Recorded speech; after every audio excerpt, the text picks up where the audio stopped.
khanda ye sick ye winnie don't bash it go sick hello penepala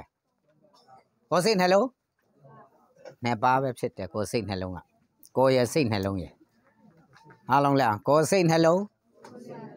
nepa don't bala nepa body and heart go ye sick hello ye penepalaအဲ့ဒါကြောင့်ကိုယ်စိတ်နှလုံးသုံးပါပြည့်စုံဆိုပြီးတော့ဆိုတဲ့အခါအဲ့လိုပဲကိုယ်စိတ်နှလုံးသုံးပါလို့မထင်ဘူးလားအဲ့ဒီကိုယ်စိတ်နှလုံးထဲဆိုရင်တော့တရိစ္ဆာန်ပါဆန်လေတရိစ္ဆာန်ဖြစ်သွားတယ်လူမဟုတ်ဘူးကိုယ်ရဲ့စိတ်နှလုံးရဲ့ရှိတာကတရိစ္ဆာန်ကိုယ်ရဲ့စိတ်ရဲ့ဝိညာဉ်ရဲ့သုံးပါးကလူဘယ်နှပါးကလူကိုရှိတဲ့အတွက်ကြောင့်ခန္ဓာအတွက်အစာမလိုဘူးလားစိတ်ရှိတဲ့အတွက်ကြောင့်စိတ်အစာမလိုဘူးလားဝိညာဉ်ရှိတဲ့အတွက်ကြောင့်ဝိညာဉ်အစာလည်းမလိုဘူးလားဒါဆိုရင်တစ်ပင်မှာတော့ရုပ်ပဲရှိတယ်စိတ်မရှိဘူးတစ်ပင်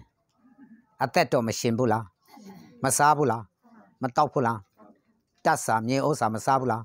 ရေမတောက်ဘူးလားအဲ့ဒါတစ်ပင်စိတ်ဆိုးတယ်ဆိုတာရှိလားစိတ်မရှိဘူး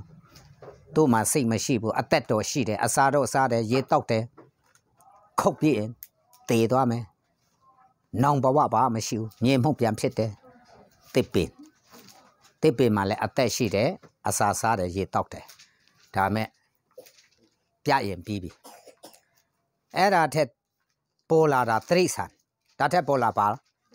တိရစ္ဆာန်မှာရုပ်ရှိတယ်ရုပ်ရှိလို့မစားဘူးလားခွဲဒီဝတ်ဒီမစားဘူးလားအစာမရှာဘူးလားစိတ်ရှိတယ်ခွဲဒီမကစားဘူးလားစိတ်မပြောကြဘူးလား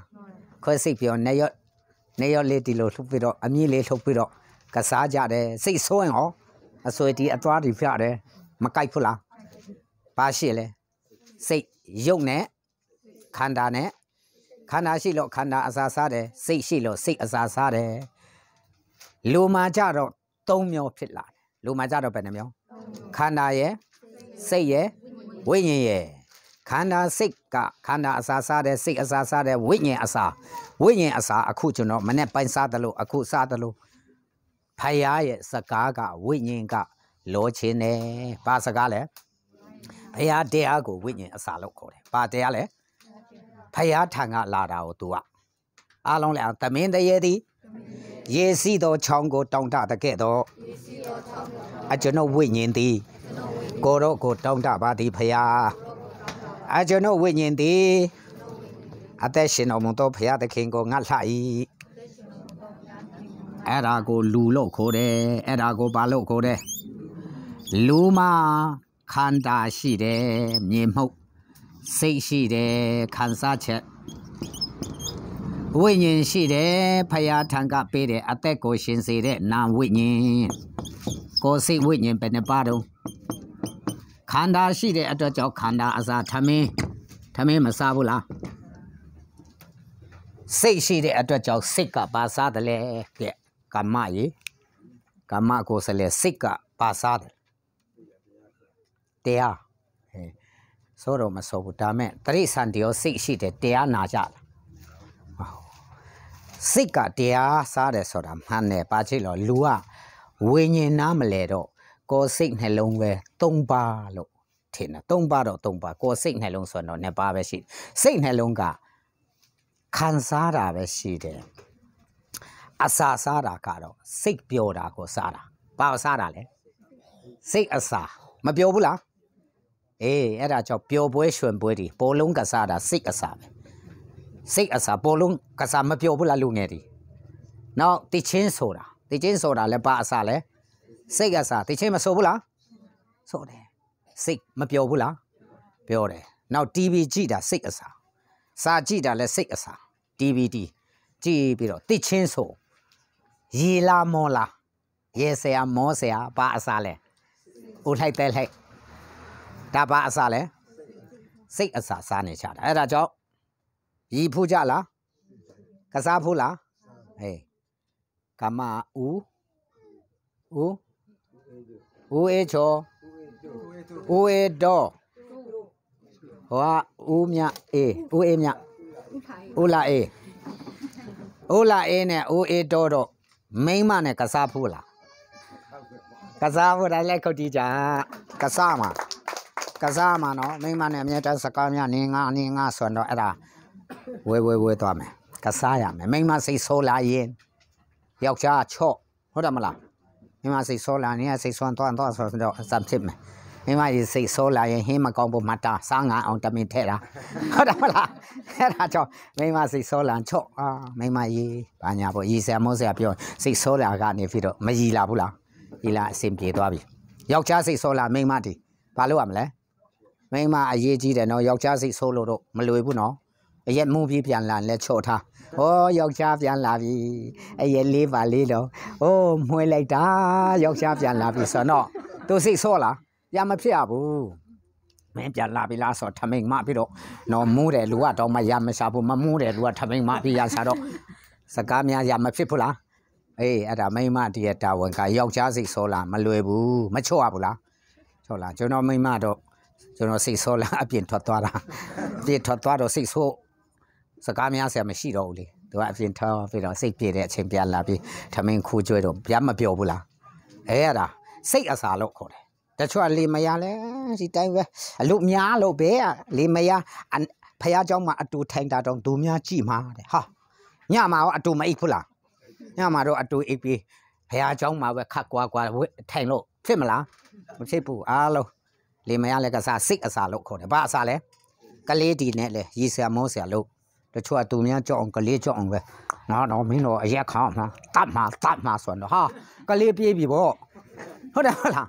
အဲ့ဒါကြောင့်ကလေးဒီနဲ့လည်းကစားရမယ်ဒါပေမဲ့စီကန်းရှိတဲ့အချိန်မှာစီကန်းနဲ့မြက်ပြူးပြအောင်ဟုတ်တယ်မလားဟေးအဲ့ဒါမလို့ဘူးမင်းတို့အမေပြောတယ်နားထောင်တော့ယောက်ျားကလေးကဖခေရောမကြောက်ဘူးလားမိန်းမတီကတော့စကားများကလေးဟဲ့အဲ့ဒါမလို့နဲ့ဟဲ့ဆိုတော့သူတို့ကနားရင်ချော်သွားပြီသူတို့ကအမေကထုံးစံပဲအဲ့ဒါဘာကြောက်စရာမလိုတော့အမေကဘယ်လိုပဲပြောအမေကတော့ဆိုပြီးတော့မနိုင်ဘူးလားအဲအဖေနဲ့6မှအဖေလာမင်းတို့သိမယ်နော်အဖေပြန်လာတော့မယ်မင်းတို့ဦးရတော်ပြန်လာတော့နင်းတော့နားပြီးသားမှဆွန်တော့ဟာအဖေပြန်လာဆိုမကြောက်ဘူးလားအေးဒါဖခေအိမ်ထောင်ဦးစီးနေရအိမ်ထောင်ဦးစီးလို့ရမယ်နောက်ပြီးတော့ကလေးတီကိုကြောက်အောင်တခါတည်းလွတ်ပြေးအောင်မလုပ်ရဘူးရည်စရာလည်းပြောလိုက်မိသားစုနဲ့လည်းကစားလိုက်အားပေးစကားလည်းပြောလိုက်တခါတည်းလေးဆုံးမလိုက်ဟုတ်တယ်မလားဒါပဲဒါကြောင့်စိတ်အစာစားဖို့လိုတယ်ဘာအစာစားဖို့လိုစိတ်အစာအဲ့ဒါကြောင့်ခန္ဓာအစာထမင်းရတော့မစားကြဘူးလားစိတ်အစာကိုတချို့ကမစားဘူးတဲ့စားပဲချက်ခိုင်းတာသမီးစားပဲချက်ခိုင်းဟိုမှာကျူရှင်မူကြောကြောင်းဦးနောက်ချောင်းကျပြီးတော့နောက်ဆုံးမှာကုံထူပါမယ်ဆိုရင်နဲ့စိတ်တဆဖြစ်သွားပြီကုံထူဟာစိတ်တဆမဖြစ်ဘူးလားစိတ်အစာမှမကြွေးတော့တာအဲ့ဒါခါမှချောင်းသားသွားလိုက်ချောင်းသားတော့ငွေဆောင်တော့ဝီတိုရီယာတောင်းတော့စိတ်ပြောအောင်ဆိုတော့စိတ်တဆကြီးရမဖြစ်သွားဘူးလားဒါကြောင့်စိတ်အစာလဲစားဖို့မလိုဘူးလားဝေးတရိစန္တီတောင်စိတ်အစာစားတာခွဲတီကစားပြီးတော့ဆောက်ကစားနေလွန်သွားဘောဆိုစိတ်ဆောမရှိဘူးလားအဲ့ဒါစိတ်ရှိလို့အားလုံးလည်းတရိစန္တီရုပ်နဲ့နာမရှိပါရုပ်နဲ့စိတ်ပဲရှိတယ်တိတယ်ရက်တော့မယ်ဆိုရင်တိတယ်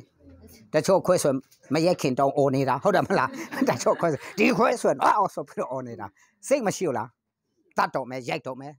ခိုးရင်တော့ခွဲရတိတယ်ကဲဦးအေးတော့ထမင်းကျွေးခွဲရအမြင့်တနှမ်းနဲ့ဝန်တာပြီးမစားဘူးလားဦးအေးတော့အပြင်ထွက်တဲ့အချိန်မှာပကံထဲကမလုတ်လို့အိုးထဲကပါသွားမစားမိဘူးလားသွားစားမိတော့ဦးအေးတော့ပြန်ဝင်လာတာနဲ့အမြင့်ကိုပြီးမသိဘူးလားခိုးတယ်ဆိုတာခရိစံတောင်မသိဘူးလားစိတ်ကရှိတော့ဟာဦးအေးတော့ဟိုကပကံသွားစားပြီးပကံကြိုပြီးအိုးထဲကဟာသွားစားပြီးဆိုတော့အမြင့်ကိုပြီးမကြောက်ဘူးလားဦးအေးတော့မသိရင်တော့ကိစ္စမရှိဘူးသိရင်တော့အရက်ခါမှာဒါကြောင့်စိတ်ကအတိစိတ်တက်ကခွဲမှလည်းရှိတယ်တရိษံမှာရှိတယ်ငှက်ကလေးဒီမှာလည်းသိချင်းစော်ကြတယ်စိတ်အစာဦးအေးတော့မနှောခင်မှာပီချီဆိုမှစာငှက်ကလေးဒီမှာအိုဘူးလားဒါသိချင်းစော်နေကြတာဦးအေးတော့သိချင်းစော်ဖို့လားစော်တဲ့အခါဆိုနောက်ပြီးတော့အဲ့ဒါကစိတ်အစာကျွေးနေတာတောင်ပေါ်မှာလည်းမိမကြည့်တရားစပါးထမ်းတာနော်စပါးထမ်းပြီးတော့မှစိတ်မကြွေးမရဘူးမောရဲ့သားနဲ့လေချွန်တာဒီချင်းအဲ့ဒါ အခါတလေဆိုပြီးမသွားဘူးလားအဲ့ဒါစိတ်ကျွေးနေတာတရားပင်ပန်းနေတာခန္ဓာဒါမဲ့စိတ်အစာကျွေးတော့တိချင်းတီဆိုကုံတော်ဒီချီးမွန်အဲ့ဒါစိတ်အစာဒါကြောင့်ဝိညာဉ်အစာကတော့အရေးကြီးတာဖယားစကားကွာဝိတော်ပြောတယ်လို့ဖယားတရားကဝိညာဉ်အစာဝိညာဉ်မရှိဘူးလားဝိညာဉ်ကဖယားစကားပဲကြားချင်တယ်ဖယားကိုပဲ तू ကစားနေတာဖယားပဲစားတာ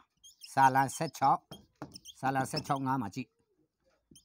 စာလံ42အပိုက်ငယ်1မှာကြည့်စာလံ63အပိုက်ငယ်5ကိုဖတ်ကဲဖယားဥပဒေပုဒ်မကဲတေချာကျမ်းစာကိုမှတ်စုထဲမှာရေကျမ်းစာထန်သွားဖတ်ဟုတ်ပြီစာလံ16 5တွေ့ပြီလားဖတ်မယ်အရင်တွေ့တယ်လူဖတ်ကဲပြီးရောအားလုံးလည်းအထာဝရဘုရားသည်ငါအမွေခံရဖို့ငါစားတော့ရဖို့ဖြစ်တော်မူ၏ထာဝရဘုရားဘယ်သူစားဖို့ဖြစ်လဲငါစားဖို့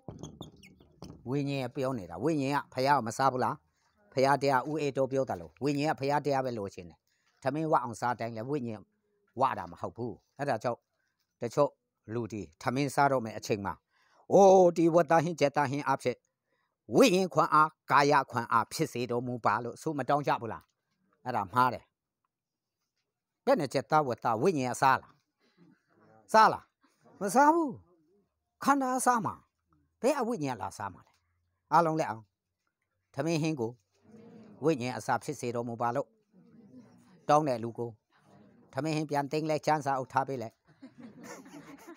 ဟုတ်တယ်မလားအဲ့ဒါအခုထဲထိဆုတောင်းရောပြီးတောင်းပြီးဝိညာဉ်ကပါစာမှန်ခန္ဓာပါစာမှန်မသိဘူးထမင်းစားတော့မယ်အချိန်မှာဝိညာဉ်ခွန်အားဖြစ်စေတော်မူပါဆိုမတောင်းဘူးလားမှားတယ်အမှားကြီးမှားတယ်ဝိညာဉ်ကဖရာတရားပဲအဲစာလာ42အပိုက်ငယ်1ဖတ်မယ်အားလုံးလည်းတမင်တရေသည်ရေစီးသောချောင်းကိုတောင်းတတဲ့ကဲ့သို့အကျွန်ုပ်ဝိညာဉ်သည်ကိုတော့ကိုတောင်းတပါ၏အကျွန်ုပ်ဝိညာဉ်သည်အသက်ရှင်တော်မူသောထာဝရဘုရားသခင်ကိုငတ်လှ၏ဟောဘယ်လောက်ငတ်တယ်လဲဆိုရင်တမင်တရေကရေစီးတဲ့ချောင်းဒီကိုတောင်းတတယ်လို့ငါဝိညာဉ်ကိုတော့တောင်းတတယ်ငတ်တယ်မပြောဘူးလားဝတ္တဟင်းကိုငါဝိညာဉ်ကငတ်လှ၏လို့ပြောတယ်လားဘာမှမဆိုင်ဝတ္တဟင်းကခန္ဓာအစားချင်းနာကျက်သားဟင်းကိုခန္ဓာအစားမှာခန္ဓာအစားချီးဖြစ်တဲ့ချက်ချင်းဒီနေ့စနဲ့ဖန်ထွက်လာတယ်ပြန်ကောက်စားလို့ရလားအဲ့ဒါခန္ဓာအစားဝိညာဉ်အစားကတော့လုံးဝမပြောင်းမပြတ်နိုင်တဲ့ထာဝရဘုရားထံကလာတဲ့နာဝိညာဉ်ကဥအေတော်တို့ကျွန်တော်တို့ဝိညာဉ်ကထာဝရဘုရားရဲ့စကားနဲ့မှပြန်အားရှိတာထာဝရဘုရားရဲ့အတန်တော်ကြားမှအားပြန်ရှိတာအဲ့ဒါဝိညာဉ်အစာလို့ခေါ်တယ်အားလုံးလည်းအောင်ထာဝရဘုရားသည်ငါစားတော့ရအဖို့ငါအမွေခံရအဖို့ဖြစ်တော်မူ၏တမင်တရေသည်ရေစီးသောချောင်းကိုတောင်းတတဲ့ကဲ့သို့အကျွန်ုပ်ဝိညာဉ်သည်ကိုတော့ကိုတောင်းတပါ၏ဖယားကဲဝိညာဉ်ကဘာပဲတောင်းတဝတ်သားဟင်းလားကြက်သားဟင်းလားဘာမဟုတ်ဖယားကိုတောင်းတဖယားနဲ့တရားကိုတောင်းတဖယားရဲ့သူ့စကားကိုတောင်းတမပြောဘူးလားကဲစာလ63 5ဖတ်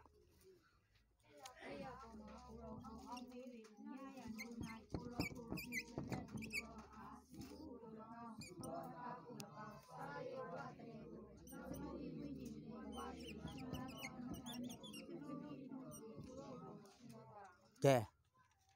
ညာဦးရန်ဒီမှာအိတ်တဲ့အခါမှာလဲကိုတော်ဖယားရဲ့ဖယားနဲ့တရားကိုစဉ်းစားဆင်ခြင်အောက်မေ့လာတော့အခါ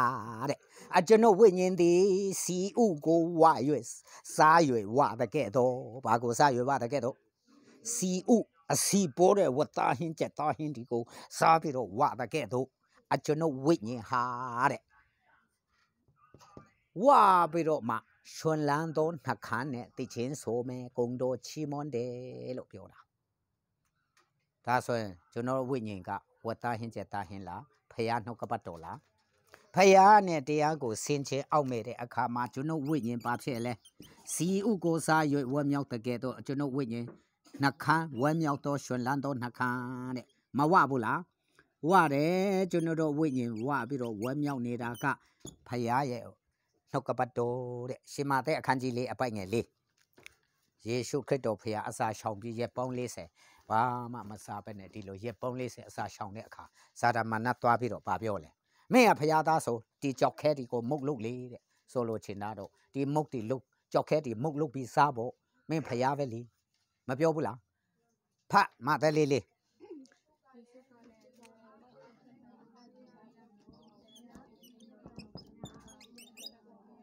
ဟောအားလုံးလဲအောင်လူသည်မုတ်အားဖြစ်တာအသက်ကိုမွေးရမည်မဟုတ်ဖျားသခင်မိတ်တော်မူသမျှအားဖြင့်အသက်ကိုမွေးရမည်ဝိညာဉ်အသက်ကိုပြောတာဖျားစကားနဲ့အသက်မွေးရမှာဒီထမင်းအားဖြစ်တာအသက်မွေးမှာမှာဒီထမင်းကခန္ဓာကြီးအပုတ်ကောင်တရုပ်ဆောင်တဲ့အတွက်ထမင်းစားနေတာဒီစိတ်ကတော့ကြားနေပါတာလို့ခေါ်တယ်စိတ်ကခန္ဓာအလိုလဲလက်တတ်တယ်ဝိညာဉ်အလိုလက်လက်တတ်တယ်တခါတလေဖုန်ကြီးကြောင်းသွားမယ်တခါတလေဖျားကြောင်းသွားမယ်မလက်လျောဘူးလားလက်လျောတယ်တခါတလေဟိုမှာပွဲမှာသွားမယ်ဟိုမှာမသားပွဲအတုပပွဲမှာသွားမယ်ပြိုပွဲရွှင်ပွဲမှာသွားမယ်ခန္ဓာအလိုလက်လက်တယ်ဒါပေမဲ့သေသွားရင်တော့ဝိညာဉ်ဖက်မှာပါသွားတယ်စိတ်ဝိညာဉ်လို့ခေါ်တယ်ခန္ဓာကြီးကတော့ဘာစိတ်မှမရှိတော့ခန္ဓာကြီးအယုတ်ကြီးအလောင်းကြီးနားမှာဤပေါက်ထဲလဲစိတ်ဆိုးမလားဘယ်ဆိုးမလဲဘာမှမသိတော့အနာကိုသိမလားအလောင်းကြီးရဲ့နှာခေါင်းနားမှာဤပေါက်ရင်စိတ်ဆိုးမလားအနာကိုသိမလားဘာမှမသိတော့စိတ်ကဘယ်ဖက်မှာပါသွားလဲဝိညာဉ်ဖက်မှာပါသွားတယ်ဒါကြောင့်ဟိုမှာငရဲရောက်ရင်လည်းအမလီဆိုတာခံစားမှုမရှိဘူးလားစိတ်ခံစားမှုရှိသွားတယ်ဒါကြောင့်အသက်ရှင်တဲ့အချိန်မှာ၃ပါးရှိတယ်ခန္ဓာအလိုကတော့ဇာတိအလိုဒီအလုံးစားမယ်တောက်မယ်ပြုံးမယ်ပါမယ်ပြောနေတေခဲဆိုပြီးတော့ခဲတဲ့အထိတေသွားတယ်ဟုတ်တယ်မလားပြောနေတာဒါကခန္ဓာစိတ်ကတော့ခန္ဓာဖက်မှာအမြဲတမ်းလိုက်တယ်အဲ့ဒါဝိညာဉ်ဖက်လက်တခါတလေဟာခရစ်စမတ်ရောက်လာတော့နည်းနည်းပါးပါဘုရားကျောင်းမှာခရစ်စမတ်ပွဲခရစ်စမတ်ရှိတယ်သွားဖို့ဆိုမလာဘူးလားအဲ့ဒါတောင်မှခန္ဓာအတွက်များတယ်နော်ခရစ်စမတ်ပွဲမှာပါစားရလို့ဝတ်သားစားရလို့နော်စံပြုတ်စားလို့မလိုက်ဘူးလားအေးလိုက်တာလုံးဝတရားဒီချစ်တာကဖယားတရားဒီခံစားတာဝိညာဉ်အရေးကြီးတယ်အားလုံးလဲဝိညာဉ်သားလင်အသက်ကိုရှင်စေ၏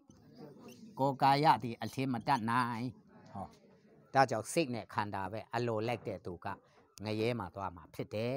ဝိညာဉ်အလိုလိုက်ဖို့ရမလိုလာဘူးလားဘာကြောင့်လဲဆိုတော့အတွင်းဝိညာဉ် inner man လို့ခေါ်တယ်အတွင်းဆုံးလူလို့ခေါ်တယ်အပေါ်ယံလူကတော့ပြင်ပကြည့်ရတော့ရုပ်လို့ခေါ်တယ်ဒါ outer man အပြင်လူကပဲသူလဲခန္ဓာကြီးရုပ်ကြီးနော်အတွင်းလူကစိတ်အတွင်းဆုံးလူကဝိညာဉ်ပုဂ္ဂိုလ်ပဲနဲ့ပါရှိလဲ၃ပါးအပြင်လူဦးအေတိုကြီးအပြင်လူသူ့အမျက်နှာအယုတ်တရံတီအလုံးမတွေ့ရဘူးလားဟေးအဲ့ဒါကြည့်တဖြည်းဖြည်းအိုလာမယ်နာလာမယ်တေသွားမယ်မရှိဘူးလားဇာလိမ္မနာရောအတွင်းလူကတော့စိတ်ဒီမှာအပေါ်မှာဟွာရုပ်သားထိုင်တာစိတ်ကကာမပြန်မရောက်နိုင်ဘူးလားစိတ်အဲ့ဒါကာမရောက်လိုက်ပြန်လာလိုက်ကပါပတ်လိုက်ပြန်လာလိုက်ဟာဒီမှာတရားနာမယ်ဆိုဝိညာဉ်ကပြန်ဆွဲတော့ဝိညာဉ်နှုတ်ကပတ်တော့ပြန်လာနားမထောင်ဘူးလားအဲ့လိုမျိုးစိတ်ကနောက်ဝိညာဉ်ကတော့အတွင်းဆုံးလူဖြစ်တဲ့အတွက်ကြောင့် तू ကပဲအသက်ထုတ်ရှားခါ तू ထွက်ရင်တော့အကုန်လုံးသိပြီမှစိတ်ပါလက်သွားတယ်စိတ်ပါခေါ်သွားတာစိတ်ဝိညာဉ်လို့ခေါ်တယ်ဘာဝိညာဉ်လို့ခေါ်တာထွက်သွားရင်အလောင်းကြီးဖြစ်တယ်လူကတော်တုံးကပြောတယ်လို့ပြန်ဝင်လာရင်နော်စိတ်ဝိညာဉ်လို့ခေါ်တယ်ရှင်လုကအခန်းကြီး၈အပိုင်ငယ်54-55ကိုဖတ်ကြည့်ရှင်လုက၈54-55အဲ့ဒါသမီးလေး12နှစ်သမီးလေးတည်သွားလို့ဖယားကိုတော်မြတ်လာပြီးတော့မှသမီးငယ်ထလို့ဆုတောင်းအမိတ်ပေးတဲ့အခါမှာသူ၏စိတ်ဝိညာဉ်ပြန်လာ၍သမီးငယ်ထလေသည်လို့ပြောတယ်ဘာဝိညာဉ်ပြန်လာ၍စိတ်ဝိညာဉ်ပိုင်ငယ်အခန်းကြီး၈ရှင်လုကခန်းကြီး၈အပိုက်ငယ်54-55ကဖတ်ကြည့်ကျဲဖတ်တွေ့တယ်လူက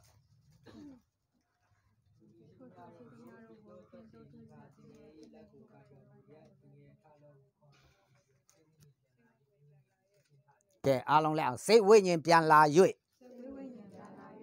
မိမ့်မငယ်သည်ချက်ချင်းထလေ၏ဟောဒါဆိုရင်သူ့ရဲ့စိတ်ဝိညာဉ်ထွက်သွားလို့မသေးဘူးလားသိသွားတာစိတ်ဝိညာဉ်မထွက်သွားဘူးလားဖယားကိုယ်တော်မြတ်ကမိမ့်မငယ်ထလို့ပြောတဲ့အခါမှာသူအိစိတ်ဝိညာဉ်ပြန်လာ၍ဘယ်သူပြန်လာ၍မိမ့်မငယ်သည်ချက်ချင်းထလေ၏ဒါဆိုရင်အားလုံးလက်အောင်ဝိညာဉ်ထွက်ရင် သေးသွားမယ်လူနာရောပါရောကျမ်းမာမာမကျမ်းမာမာဝိညာဉ်ထွက်ရင်သေးသွားမယ်အလောင်းဖြစ်မယ်အဲ့ဒီအလောင်းကြီးမှာစိတ်ဝိညာဉ်ပြန်ဝင်လာရင်အသက်တောင်ပြန်ရှင်မယ်နော်စိတ်ဝိညာဉ်အရေးကြီးတယ်နော်အတွင်းဆုံးလို့အရေးကြီးတယ်နော်ဝိညာဉ်သားလျင်အသက်ကိုရှင်စေ၏ကိုယ်ကာယသည်အလင်းမတတ်နိုင်ဝိညာဉ်ထွက်ရင်အလောင်းဖြစ်ဝိညာဉ်ပြန်ဝင်လာရင်အသက်ပြန်ရှင်ဒါဆိုရင်ဘာကြောက်သေးတာလဲဝိညာဉ်ထွက်လို့သေးသွားတာဘာထွက်လို့သေးသွားတာဝိညာဉ်ဝင်လာရင်အသက်ရှင်ဝိညာဉ်ဝင်လာပါရှင်ဒါကြောင့်သေချင်းရှင်ချင်းဟာဝိညာဉ်မှာပဲဘာမှခန္ဓာကြီးကျမ်းမာရေးကောင်းနော်သွေးအားလည်းအပြည့်နော်80 120 80ဘာမှကွက်တိဘာယောဂတစ်ဆက်မှမရှိကြမ်းမာဝိညာဉ်ထွက်စားဆရာဝန်ကြီးတော့မသေးဘူးလားဘာဖြစ်လို့လဲဝိညာဉ်မရှိတော့လို့အားလုံးလဲဝိညာဉ်ထွက်ဦးအေတိုတီဝိညာဉ်ပြန်လာရင်ဦးအေတိုပြန်ရှင်ဦးအေတိုတီကာဘော်ဒီသူစိတ်ဝိညာဉ်ဒီကာအင်ဂျင်ထည့်ရင်ပြန်နှောသည်အင်ဂျင်ဖြုတ်ရင်ကာအဟောင်းကြီးဖြစ်သွားဟာမလုပ်လို့ရလားစီအပြည့်ထည့်မယ်အင်ဂျင်မရှိတဲ့ကာကိုနှောမလားမနှောဘူးအလောင်းကြီးကိုထမင်းကျွေးတာနဲ့အတူတူပဲအလောင်းကြီးထမင်းကျွေးစားမလားဒါကြောင့်ဒီနေ့အိမ်မတမအရေးကြီးတဲ့စိတ်ဝိညာဉ်ရဲ့အကြောင်းသေရေးရှင်ရေးအကြောင်းအဲ့ဒီဝိညာဉ်ဒီခန္ဓာကြီးကိုထားခဲ့ပြီးတော့ထွက်သွားတယ်ဒီနေ့ကြရင်ဖယားနဲ့တွေ့မယ်ဘယ်သူနဲ့တွေ့မယ်ဖယားဒီတရားသူကြီးပညာတရားရှင်ဘုရင်အဲ့ဒါကြောင့်ဖယားကတကပါလုံးစီရင်မယ်အားလုံးလည်းအောင်လူသည်တခါတည်းတည်၍ထောနောက်မှတရားစင်တော်မူခြင်းကိုခံရတဲ့ကဲ့တော့ဝိညာဉ်အပေါင်းကိုငါပိုင်၏အပဝိညာဉ်ကိုငါပိုင်တဲ့ကဲ့တော့သား၏ဝိညာဉ်ကိုလည်းငါပိုင်၏ပြင်းမှသောဝိညာဉ်သည်အသက်တည်ရမည်သာဝရဖယားသည်ငါတို့၏တရားသူကြီးဖြစ်တော်မူ၏သာဝရဖယားသည်ငါတို့၏ပညာတရားရှင်ဖြစ်တော်မူ၏သာဝရဖယားသည်ငါတို့၏ရှင်ဘုရင်ဖြစ်၍ငါတို့ကိုကယ်တင်တော်မူလိမ့်မည်လက်ခုပ်တီးကြပြီတော့ကဲငါတို့ကယ်တင်မဲ့သူသာဝရဖယားပဲဖြစ်တယ်ငါတို့ကယ်တင်မဲ့သူဘယ်သူသာဝရဖယားအရာကြီးဖယားလားသာဝရဖယားလားသာဝရဖယားငါတို့ဖန်ဆင်းတဲ့သူဘယ်ဖယားလဲသာဝရဖယားငါတို့ကိုဝိညာဉ်ထည့်ပေးတဲ့ပုဂ္ဂိုလ်ဘယ်သူလဲဒါကြောင့်ဒီနေ့ကျွန်တော်တို့သူ့ကုံမနေနဲ့သူရှိတာကားဒီတောင်မှသူ့ပိုင်ရှင်နဲ့သူမရှိဘူးလားသူ့တစိတ်နဲ့သူရှိတာဒီနေ့လူဒီအားလုံးဟာဖယားရဲ့တစိတ်စင်ကတ်ဝိညာဉ်ဒီအားလုံးကိုထည့်ပေးထားတာအဲ့ဒါကြောင့်ကျွန်တော်တို့အရက်သမားတော်မှဂယုမစိဖယားဂယုမစိအရက်တော့နေထားအောင်တော့လမ်းမှာခလုတ်ထိပ်ပြီးလဲအမလေးဖယားကဲတော်မူပါဖယားမအိုဘူးလားဘာရှိလို့သူ့စင်ကရှိတယ်အဲ့ဒီစင်ကငရဲမသွားဖို့အချိန်မေးအရက်သမားဖြစ်လိကစားလူတတ်သမားဖြစ်လိကစားဖယားပြန်တည်ရင်တော့ငရဲမရောက်ဘူးကျွန်တော်တို့ကလူတတ်ရင်တော့ဘယ်ရောက်မလဲငရဲရောက်မယ်လို့မထင်ဘူးလားလူအထင်နဲ့ဖယားရဲ့တရားစီရင်ခြင်းမတူဘူးကဲတော်တုံးကငါ့ကိုနှာခေါင်းသွေးထွက်အောင်ထိုးတယ်ငါ့ကိုလင်းနဲ့တောင်ပြန်ပစ်တယ်တော်လေးကိုဒီကရီကြမဲ့ကောင်ငါကတော့လွတ်မယ်ဆိုပြီး तू မထင်ဘူးလားတကယ်တရားစီရင်တဲ့အခါမှာ3နှစ်ကြတဲ့ तू ကဘယ်သူလဲအထိုးလက်ခါ4နှစ်လည်းပြ3နှစ်လည်းပြန်ကြမရှိတာထက်မသိတာခက်တယ်နော်ဒါကြောင့်ဒီနေ့ကျွန်တော်တို့သိဖို့မလိုဘူးလားသေသွားပြီးရင်ဝိညာဉ်အလုံးကိုတရားစီရင်မှာဖြစ်တယ်ဖယားရှိမှရောက်ရမှာဖြစ်တော့ကြောင့်ဘာသာတရားဒီအလုံးကရေပူးဖိနမပါခဲ့ရင်နှွေခါမသိမယ်နော်သီလဒါနမပါခဲ့လို့တော့သေခါမသိမယ်နော်ဆိုပြီးတော့မှကြောစားယုံကန်သေရေးရှင်ရေးကိုလှုပ်ရှားကြလေတော့တည်းမလှုပ်ရှားကြဘူးလားဒါပေမဲ့နောက်ဆုံးကဘာသာတရားချိန်ပြတော့မင်းရဲ့ကုသိုလ်စုပေါင်းကတော့ဘယ်လောက်ပဲတပဲပဲရှိတယ်အာကုသိုလ်ကတော့ဒါပဲလက်ခုပ်တီးကြတော့ဝဲတော်တိသွားပြီဒါပဲနားလဲသွားပြီတပုတ်ပေါက်သွားပြီအဲ့ဒါအရေးကြီးတာအားလုံးလည်းကျွန်တော်တို့အားလုံးဒီဘယ်လောက်ပဲတရားချင်းချင်းဘယ်လောက်ပဲကုသိုလ်ပြုချိန်ကြည့်ရင်တော့ဘာသာတရားပြောပြီးသားမင်းရဲ့ကုသိုလ်စုပေါင်းတပဲပဲရှိတယ်အာကုသိုလ်ချိန်ကြည့်ရင်တပိတ်သားနော်ကုသိုလ်နှစ်ပဲရှိရင်ငရဲနှစ်ပိတ်သားကုသိုလ်တပဲငရဲကုသိုလ်နှစ်ပဲကုသိုလ်3ပဲ များလူဖို့တောင်ကြောက်စရာဒါကြောက်ဘာကြောက်အဲ့လိုဖြစ်တာလဲသိဖို့မလိုဘူးလားလူတိုင်းသေးလူတိုင်းမှာလူတိုင်းတက်ရှင်တဲ့လူတိုင်းကသိတဲ့တယ်မသိတင်ဘူးလားဘာကြောက်ရှင်နေတာဝိညာဉ်ရှိလို့ရှင်နေတာဘာကြောက်တည်နေတာဝိညာဉ်ထွက်ရင်တည်သွားမယ်မင်းအသက်နဲ့မဆိုင်ဘူးမင်းရဲ့ယောဂနဲ့မဆိုင်ဘူးမင်းဘာဒီလုံးမလုံးအဲ့ဒါမဆိုင်ဘူးစိတ်ဝိညာဉ်ထွက်သွားပြီဟဲ့ဆိုအလောင်းဖြစ်သွားပြီဝိညာဉ်ထွက်သွားဘာဖြစ်သွားပြီအဲ့ဒီအလောင်းကလောက်စားဖို့ပဲကြံတော့တယ်ပါစားဖို့ပဲကြံတော့တယ်အေးထွက်သွားတဲ့ဝိညာဉ်ကတော့ဖယားရှိမှတရားစီရင်ရလေတော့တည်းဝိညာဉ်ကတားကြောင့်ဒီနေ့ကျွန်တော်တို့အပြစ်ကိုသိဖို့လိုတယ်အာကိုသိဖို့လိုတယ်အပြစ်က2မျိုးရှိတယ်အပြစ်ကဘယ်နှမျိုးရှိတယ်2မျိုးနော်ဒါကြောင့်အဲ့ဒီအပြစ်2မျိုးကိုသိဖို့လိုတယ်အပြစ်ဘယ်နှမျိုးသိဖို့လိုလဲကဲဒါဆိုရင်လူဒီဟာဒီအပြစ်2မျိုးကိုမကင်းပါတဲ့လူဒီဟာဒီအပြစ်2မျိုးမကင်းဘူးအပြစ်ဆိုတာပါလဲဟဲ့ဟာမွေးရပါအပြစ်တဲ့မွေးကတဲ့အပြစ်ပါလာသလားဟေးလက်ခုပ်တီးပေးကြဒါဆိုအပြစ်ဆိုတာပါလေအပြစ်ဆိုတာဘာလို့အပြစ်လို့ခေါ်လဲအဲ့ဒါမေးတာဘုရားစကားနားမထောင်းတာအပြစ်အဲ့ဒါလည်းမှန်တော့မှာအရက်တောက်တာလူတတ်တာပြောစကားနားမထောင်းတာသူများပစ္စည်းခိုးတာသူများမိန်းမပြစ်မှားတာသူများယောက်ျားပြစ်မှားတာဟာဒါဆိုအပြစ်ပဲနှမျိုးတောင်ရှိတယ်အဲ့ဒါဒီအားလုံးကိုတူစရိုက်အပြစ်လို့ခေါ်တယ်ဘာအပြစ်လို့ခေါ်လဲကိုယ်တိုင်ကျူးလွန်တာဘာအပြစ်လဲ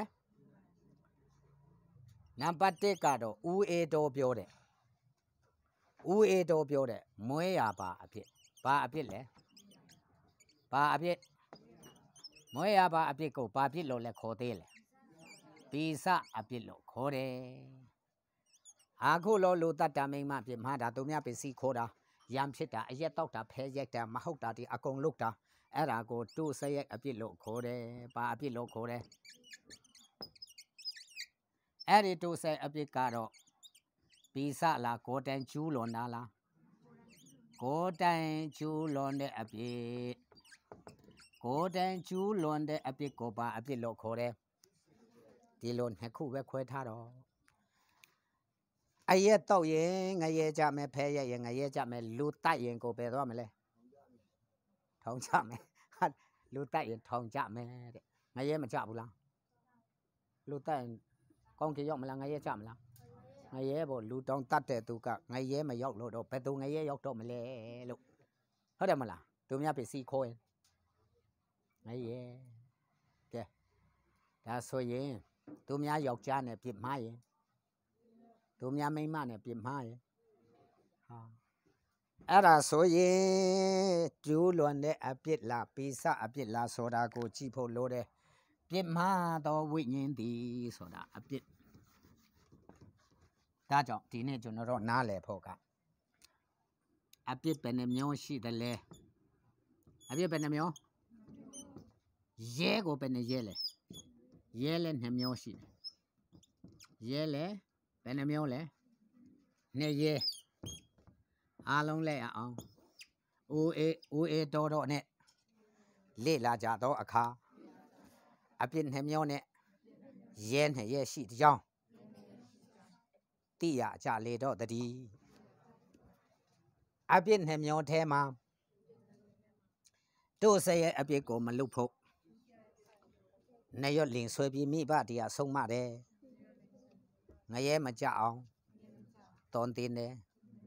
သူများပစ္စည်းမခိုးနဲ့မိဘစကားနားထောင်ဆရာသမားဒီစကားနားထောင်လက်မှာအချင်းချင်းရမဖြစ်နဲ့သူများခဲတန်စာအုပ်မခိုးနဲ့ဘာတစ်ခုမှမခိုးနဲ့လိမ့်လိမ့်မနေမလုပ်ဘူးလားဒါဒီလုပ်မင်းဘာဖြစ်မှာဘုံလို့ငရဲမကြမယ်မိဘစကားနားမထောင်ငရဲလာတတ်တယ်လူကြီးမိဘစကားနားမထောင်ငရဲလာမယ်သူများပစ္စည်းခိုးရင်ပါလာမယ်ငရဲလာမယ်သူများမိမပြမှန်းတော့ပြောမနေနဲ့ပါလာမယ်ငရဲလာမယ်လူကိုတတ်လို့တော့ပါလာမယ်ငရဲလာမယ်ဆိုပြီးတော့ငရဲမလာခိုင်းဘူးလားဘာလို့ရဲ့သူများဒုစိတ်တီအပြစ်တီလို့ရဲ့ပိစအပြစ်ကို နားမလဲကြအဲ့ဒါဦးအေးတော်ပြောတာအမှတ်ပေးတယ်ဦးအေးတော်ပိစအပြစ်ကလူတီကမသိရအောင်တို့စရက်ပဲရှောင်ကြည့်ဆိုပြီးမရှောင်ကြဘူးလားကဲအဲ့ဒီလူတီအားလုံးငရဲကြမှာအားလုံးလဲအောင်တို့ဆက်ရှောင်တဲ့လူငရဲကြမယ်ဟာလုတ်တဲ့လူရှောင်တဲ့လူလည်းငရဲကြလုတ်တဲ့လူကငရဲပေါ်ကြအဲ့ဒါမှားတယ်နော်အဲ့ဒါမှားတာအားလုံးလဲအောင်တို့ဆက်အပြစ်လုတ်ရင်လုံးဝငရဲမကြဘူးတော့ရဲစခန်းတော့ရောက်မယ်ရဲစခန်းမှာပါရောက်မလဲပါလို့ရအပြစ်လို့ရရဲစခန်းရောက်မယ်ဘယ်ရောက်မယ်ပါလို့ရတို့ဆက်အပြစ်လို့ရတို့များမိမခိုးရင်တို့ဆက်လားပိစလားတို့ဆက်ရဲစခန်းလားငရဲလားရဲစခန်းတို့များမိမခိုးကြည့်ရဲစခန်းမှာရဲစခန်းမရောက်ခင်လဲယောက်ျားဓမ္မနဲ့လိုက်လာမယ်အဲ့ဒါလေဟုတ်တယ်မလားဒါပဲအဲ့ဒါကြောင့်အပြစ်ကိုတိုင်လုတ်တဲ့ကျူးလွန်တဲ့အပြစ်ကိုရဲစခန်းကတရားသူကြီးကရဲစခန်းကအချုပ်ထဲထက်ပုတ်မအကြီးအငယ်ပုတ်မဒီအကြီးအငယ်ခိုးရင်ခိုးမှုမရခိုးမှုလူတပ်မှုပစ္စည်းခိုးမှုနော်အကောင်လုံးရှိတယ်ဘယ်စခန်းလဲရဲစခန်းရဲတော့ရဲပဲအားလုံးလဲအောင်အပြစ်လုတ်တော့သူများရဲနှစ်ရဲထက်ကရဲစခန်းကိုသွားမှတေးချတယ်လူရဲစခန်းလူရဲလူချင်းရဲကဖမ်းမယ်လူချင်းတရားသူကြီးကတရားစစ်မယ်တရားစီမယ်အချုပ်ထဲရောက်မယ်ထောင်ထဲရောက်မယ်ပုတ်မအကြီးအငယ်ရှိတယ်ဒါတို့စရက်အပြစ်ကဲအဲ့ဒါကြောင့်သွားမလွဲနဲ့တို့စက်အပြစ်ဆိုတာကိုယ့်ဟာကိုကျူးလွန်တဲ့အတွက်ကြောင့်ကိုယ်တိုင်ခံရမှာဘာခံရမှာဒီခန္ဓာနဲ့ပဲဝိညာဉ်နဲ့မဆိုင်ဘူး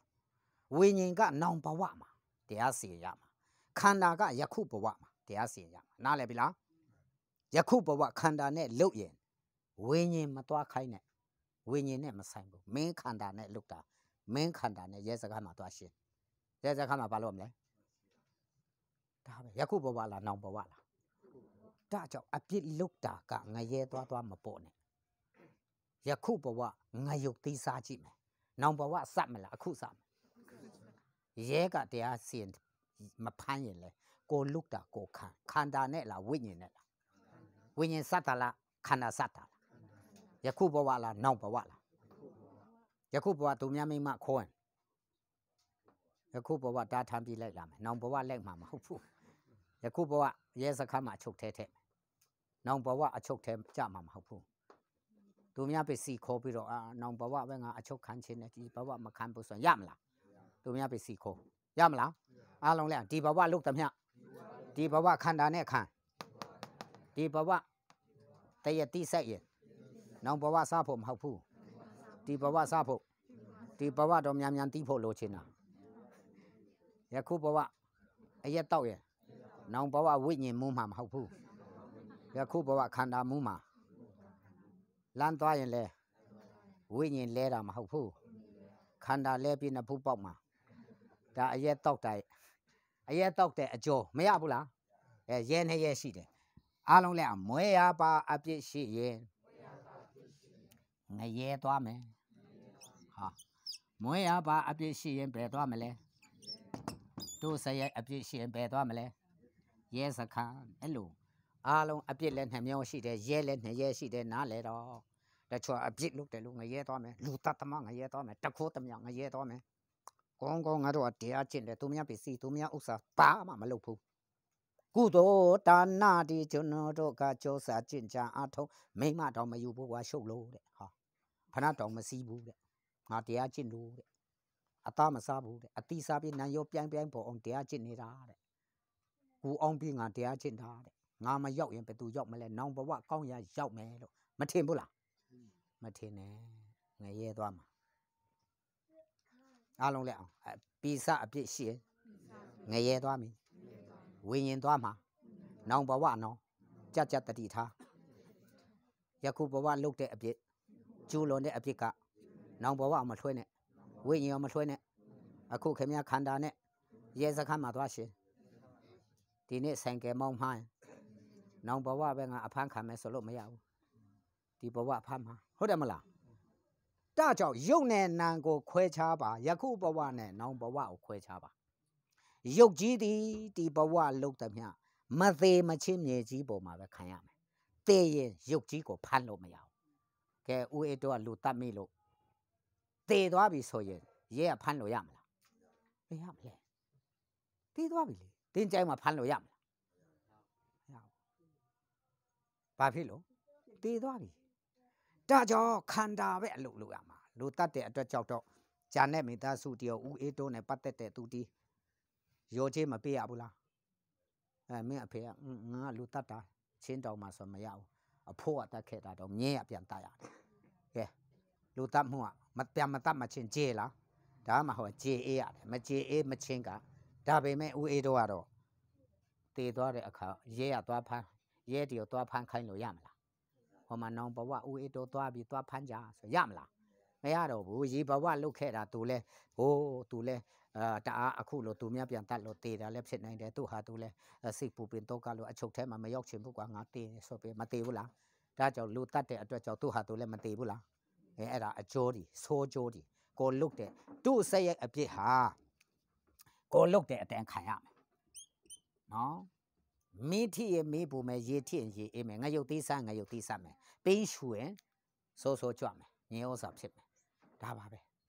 ကိုလုတ်တာကိုအားလုံးလက်အောင်သူ့စိတ်မျိုးစိတ်ကိုကျဲတော်သူသည်ဒုက္ခစပါးကိုရည်ရမည်လူသည်မျိုးစိတ်ကျဲသည့်အတိုင်းအသီးအနှံကိုရည်ရလိမ့်မယ်ဒါကွက်တိပဲနော်ကိုတိုင်မကောင်းတာလို့မကောင်းတာခံကိုစိတ်တဲ့အတိုင်းရည်ရမယ်ဖယုံသီးစိတ်ရင်ဖယုံသီးခုရစပါးစိတ်ရင်ဒါပဲစပါးစိတ်ပြီးတော့ငါယုတ်သီးပဲခိုးမယ်ဆိုရမလားမရဘူးကိုစိတ်တာကိုလို့ကိုခံဒါတုစိတ်ရက်လို့ခိုးတယ်ကိုကျူးလို့နဲ့တုစိတ်အပြစ်ကြောင့်ကဲအားလုံးလက်အောင်ကျွန်တော်လူအားလုံးအပြစ်လုပ်လို့ငရဲသွားမယ်လို့လူကြီးတီဘာသာရေးခေါင်းဆောင်တီအားလုံးကတွန်တင်ဆုံးမနေတာလုံးဝမှားပါပြီလုတ်သမျှအပြစ်တီမသေးမချင်းအသက်ရှင်တဲ့အချိန်မှာခန္ဓာနဲ့ပြန်ခံရမည်ကဲအားလုံးလက်အောင်တို့စိတ်ရိုက်မျောစေကိုကျဲတော်သူသည်ဒုက္ခစပါးကိုရိပ်ရမည်ဘာမျောစေကျဲရင်တို့စိတ်ရိုက်မကောင်းတာဒီရှောက်ပြေးကျဲရင်တို့စိတ်ရိုက်မျောစေကိုကျဲတဲ့အတွက်ကြောင့်ဘာစပါးရိပ်ရမလဲဒုက္ခစပါးရိပ်ဒါခြုံပြီးပြောတာမင်းလုတ်သမျှမင်းခံဒါပဲအားလုံးလဲလူသည်မျောစေကျဲသည့်အတိုင်းအသီးအနှံကိုရိပ်ရလိမ့်မည်မိမိစာတိပကတိမျောစေကိုကျဲတော်သူသည်ပါမျောစေကျဲရင်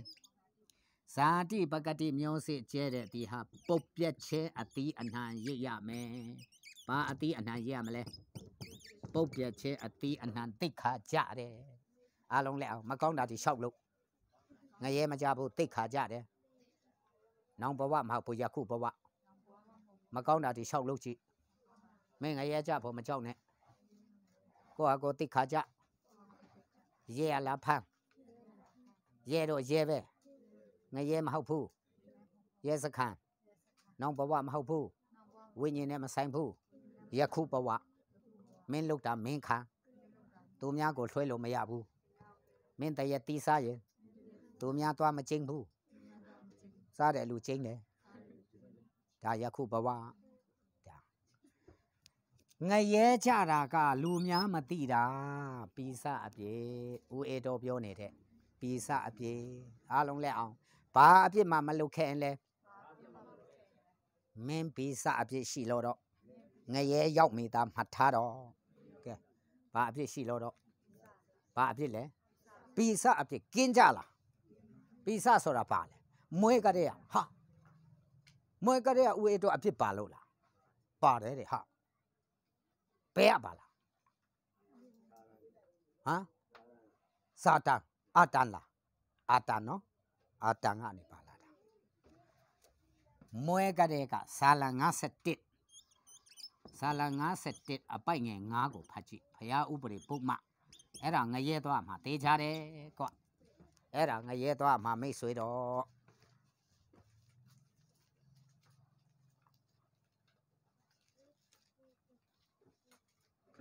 ဒါအရေးကြီးတယ်ဦးမြအေးလားဟုတ်ဦးအေးမြဦးမြအေးဦးမြအေးနားထောင်ရင်းနဲ့စိတ်ဝင်စားလို့အဲ့လိုဖြစ်သွားတာအဲ့ဒါ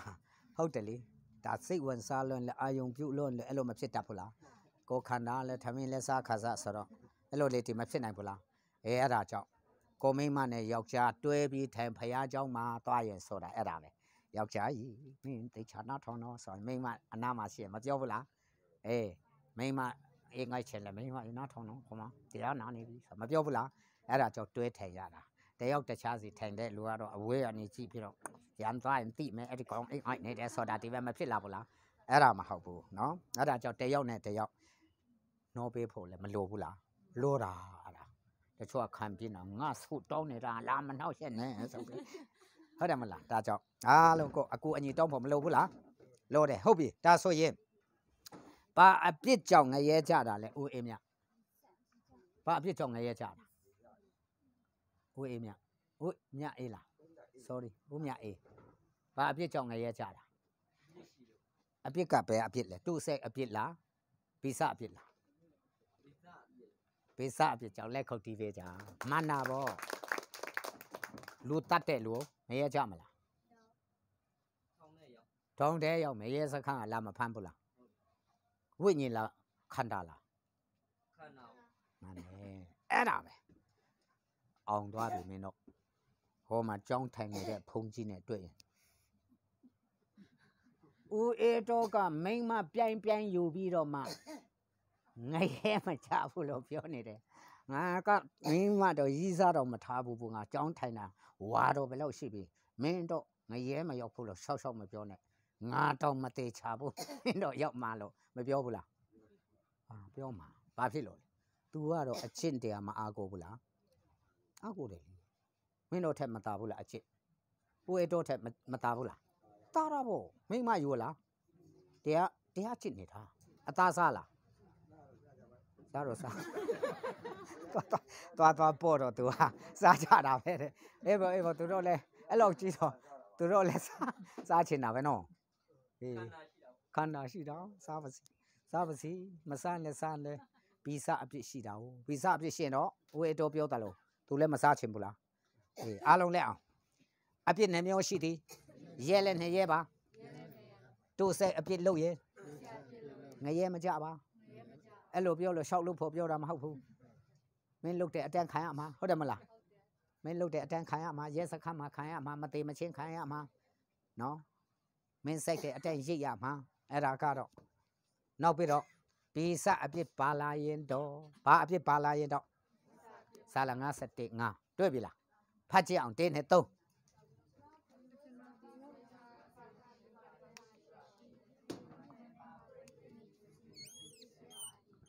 အားလုံးလည်းဦးအေတော်သည်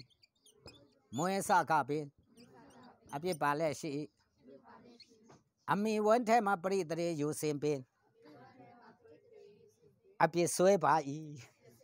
ဘယ်သူလေးလဲဦးအေတော်မှာဦးအေတော်အမေပိုက်ထဲမှာပရိသေယူတဲ့အချိန်ပါရှိနေတယ်လေဘယ်သူပြောဖះပြောဘယ်သူမြင်ဘယ်သူတတ်မှတ်ဒါပဲလူတိုင်းအားလုံးလည်းအောင်ဆရာလေးမနာသည်မွေးစကပဲအပြစ်ပါလဲရှိဟောအမိဝန်းတွန်းမှာပရိသေယူစင်ပင်အပြစ်ဆွဲပါ၏ဟာဒါဆွန်ပဲအပြစ်လေအဖေအမေကမွဲတာအဖေအမေရဲ့အသွေးအသားမပါလာဘူးလားပါလာတာပေါ့ဦးရတော့ဘာလူမျိုးလဲ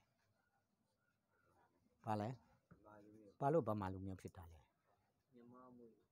ဒါဘောပမာမွေးမှာတော့အေးအဲ့ဒါကြောင့်လူတီးကလေကပြားတီနဲ့ယောပြီး တမန်ကျမ်းစာမသိလို့ကဗျာဒီနဲ့ယောပြီးငါဘာလူမျိုးမှမသိတော့ဘူးတဲ့ဟာပြောတယ်လူတယောက်ကမှတ်ပုံတင်လုတော့မှာတဲ့ဆရာဘာလူမျိုးမှငါမသိဘူးတဲ့လာဝကမှလည်းမသိကြဘူးတဲ့ဟာဘာဖြစ်လို့လဲဆိုဒီလောကဆရာရေးတယ်အဖိုးကကလားကွာတဲ့ဟာအဖိုးကပဲသူလဲ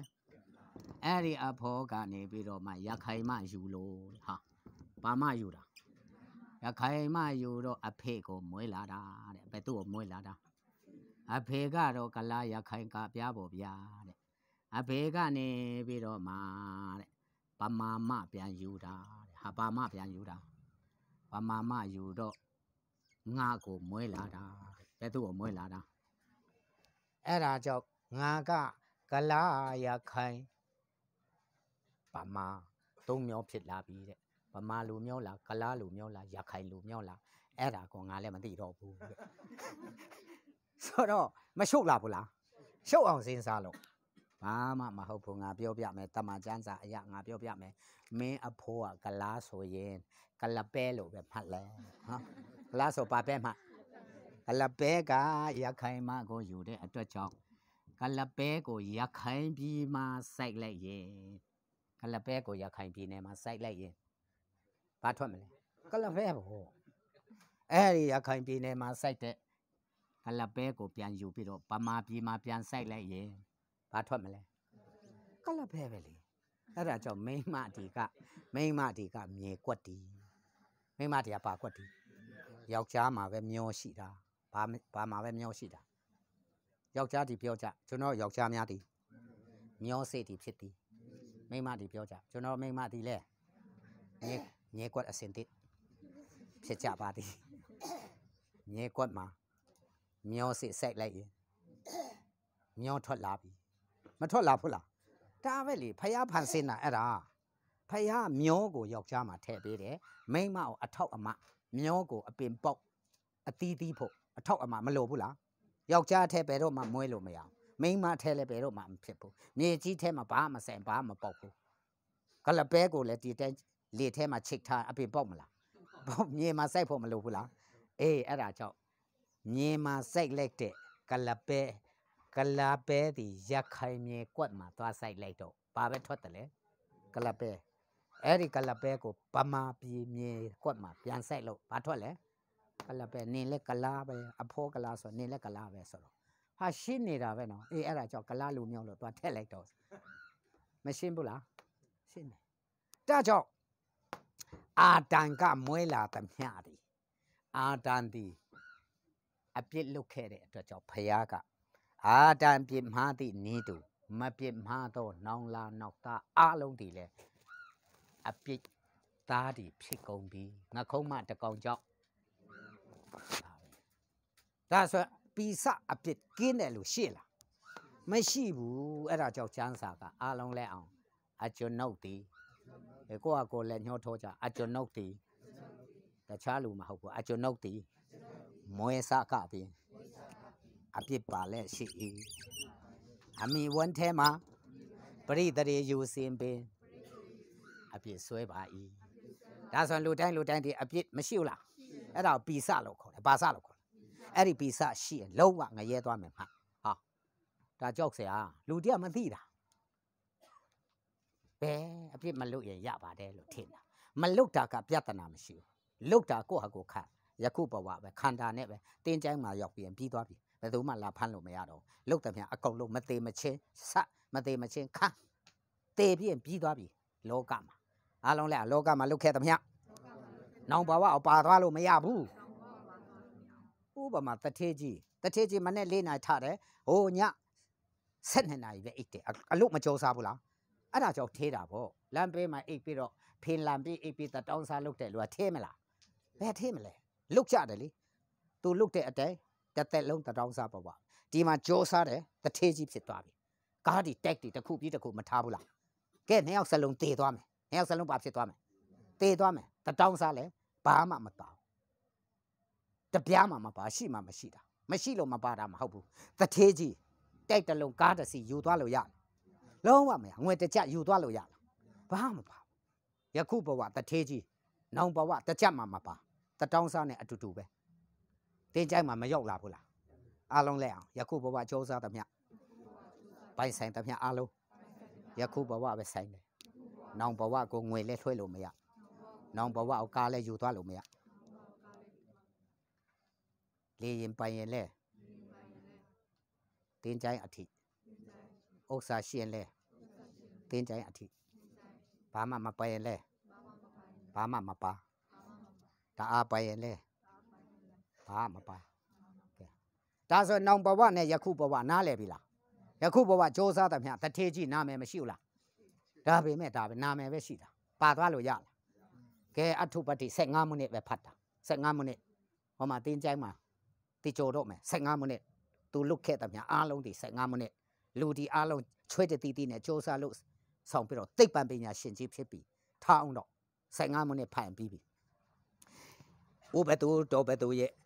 ဘယ်ခုနဲ့ဘယ်တက်ကလေးမှမွေးလာပြီးတော့ဒီသိပ္ပံပညာရှင်ကြီးဖြစ်သွားတာလဲ။အိုးတက်ကတော်မှသိပ္ပံနဲ့ပွေရလာပြီးတော့သိပ္ပံနဲ့သူ့ရဲ့မေဂျာအတက်ဆက်လက်စီးပူးပြီးသိပ္ပံပညာရှင်ကြီးဖြစ်ခဲ့ပါတယ်။ဒါပေမဲ့ညာတုံးကရေချိုးရင်းနဲ့တည်သွားလို့ဟာညာတုံးကရေချိုးနေပါဖြစ်လေ။တည်သွားလို့အခုလိုအာတုပကိစ္စအစစအရာရာဇာပနာကိစ္စဒီလာပြီးတော့မှ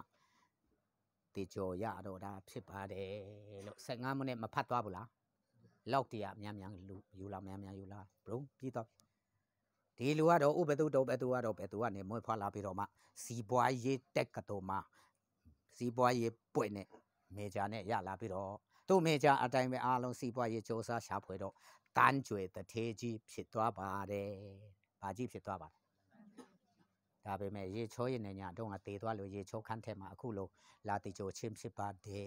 15မိနစ်ပြီးသွားပြီ။သူ့တက်လုံးစ조사တာဗျ15မိနစ်အဲ့ဒါကြောင့်15မိနစ်စာမစ조사ကြနဲ့နောင်တမလို့မှာယူသွားရမယ်အသက်တာအတွက်အသက်ရှင်ဖို့မလိုဘူးလား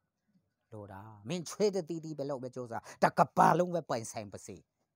မင်းဝိညာဉ်ထွက်သွားတဲ့နေ့မှာဘာတစ်ခုမှမပါသွားဘူးနော်ဒါကြောင့်ဒီနေ့ဖရာတရားကိုရှာတာအရေးမကြီးဘူးလားဖရာတရားအတွက်နောင်တမလို့ဘဝကဝိညာဉ်ကဖြတ်ကူးသွားပြီးဝိညာဉ်တင်းချိုင်းကိုကြိုပြီးဖြတ်သွားမယ်ဝိညာဉ်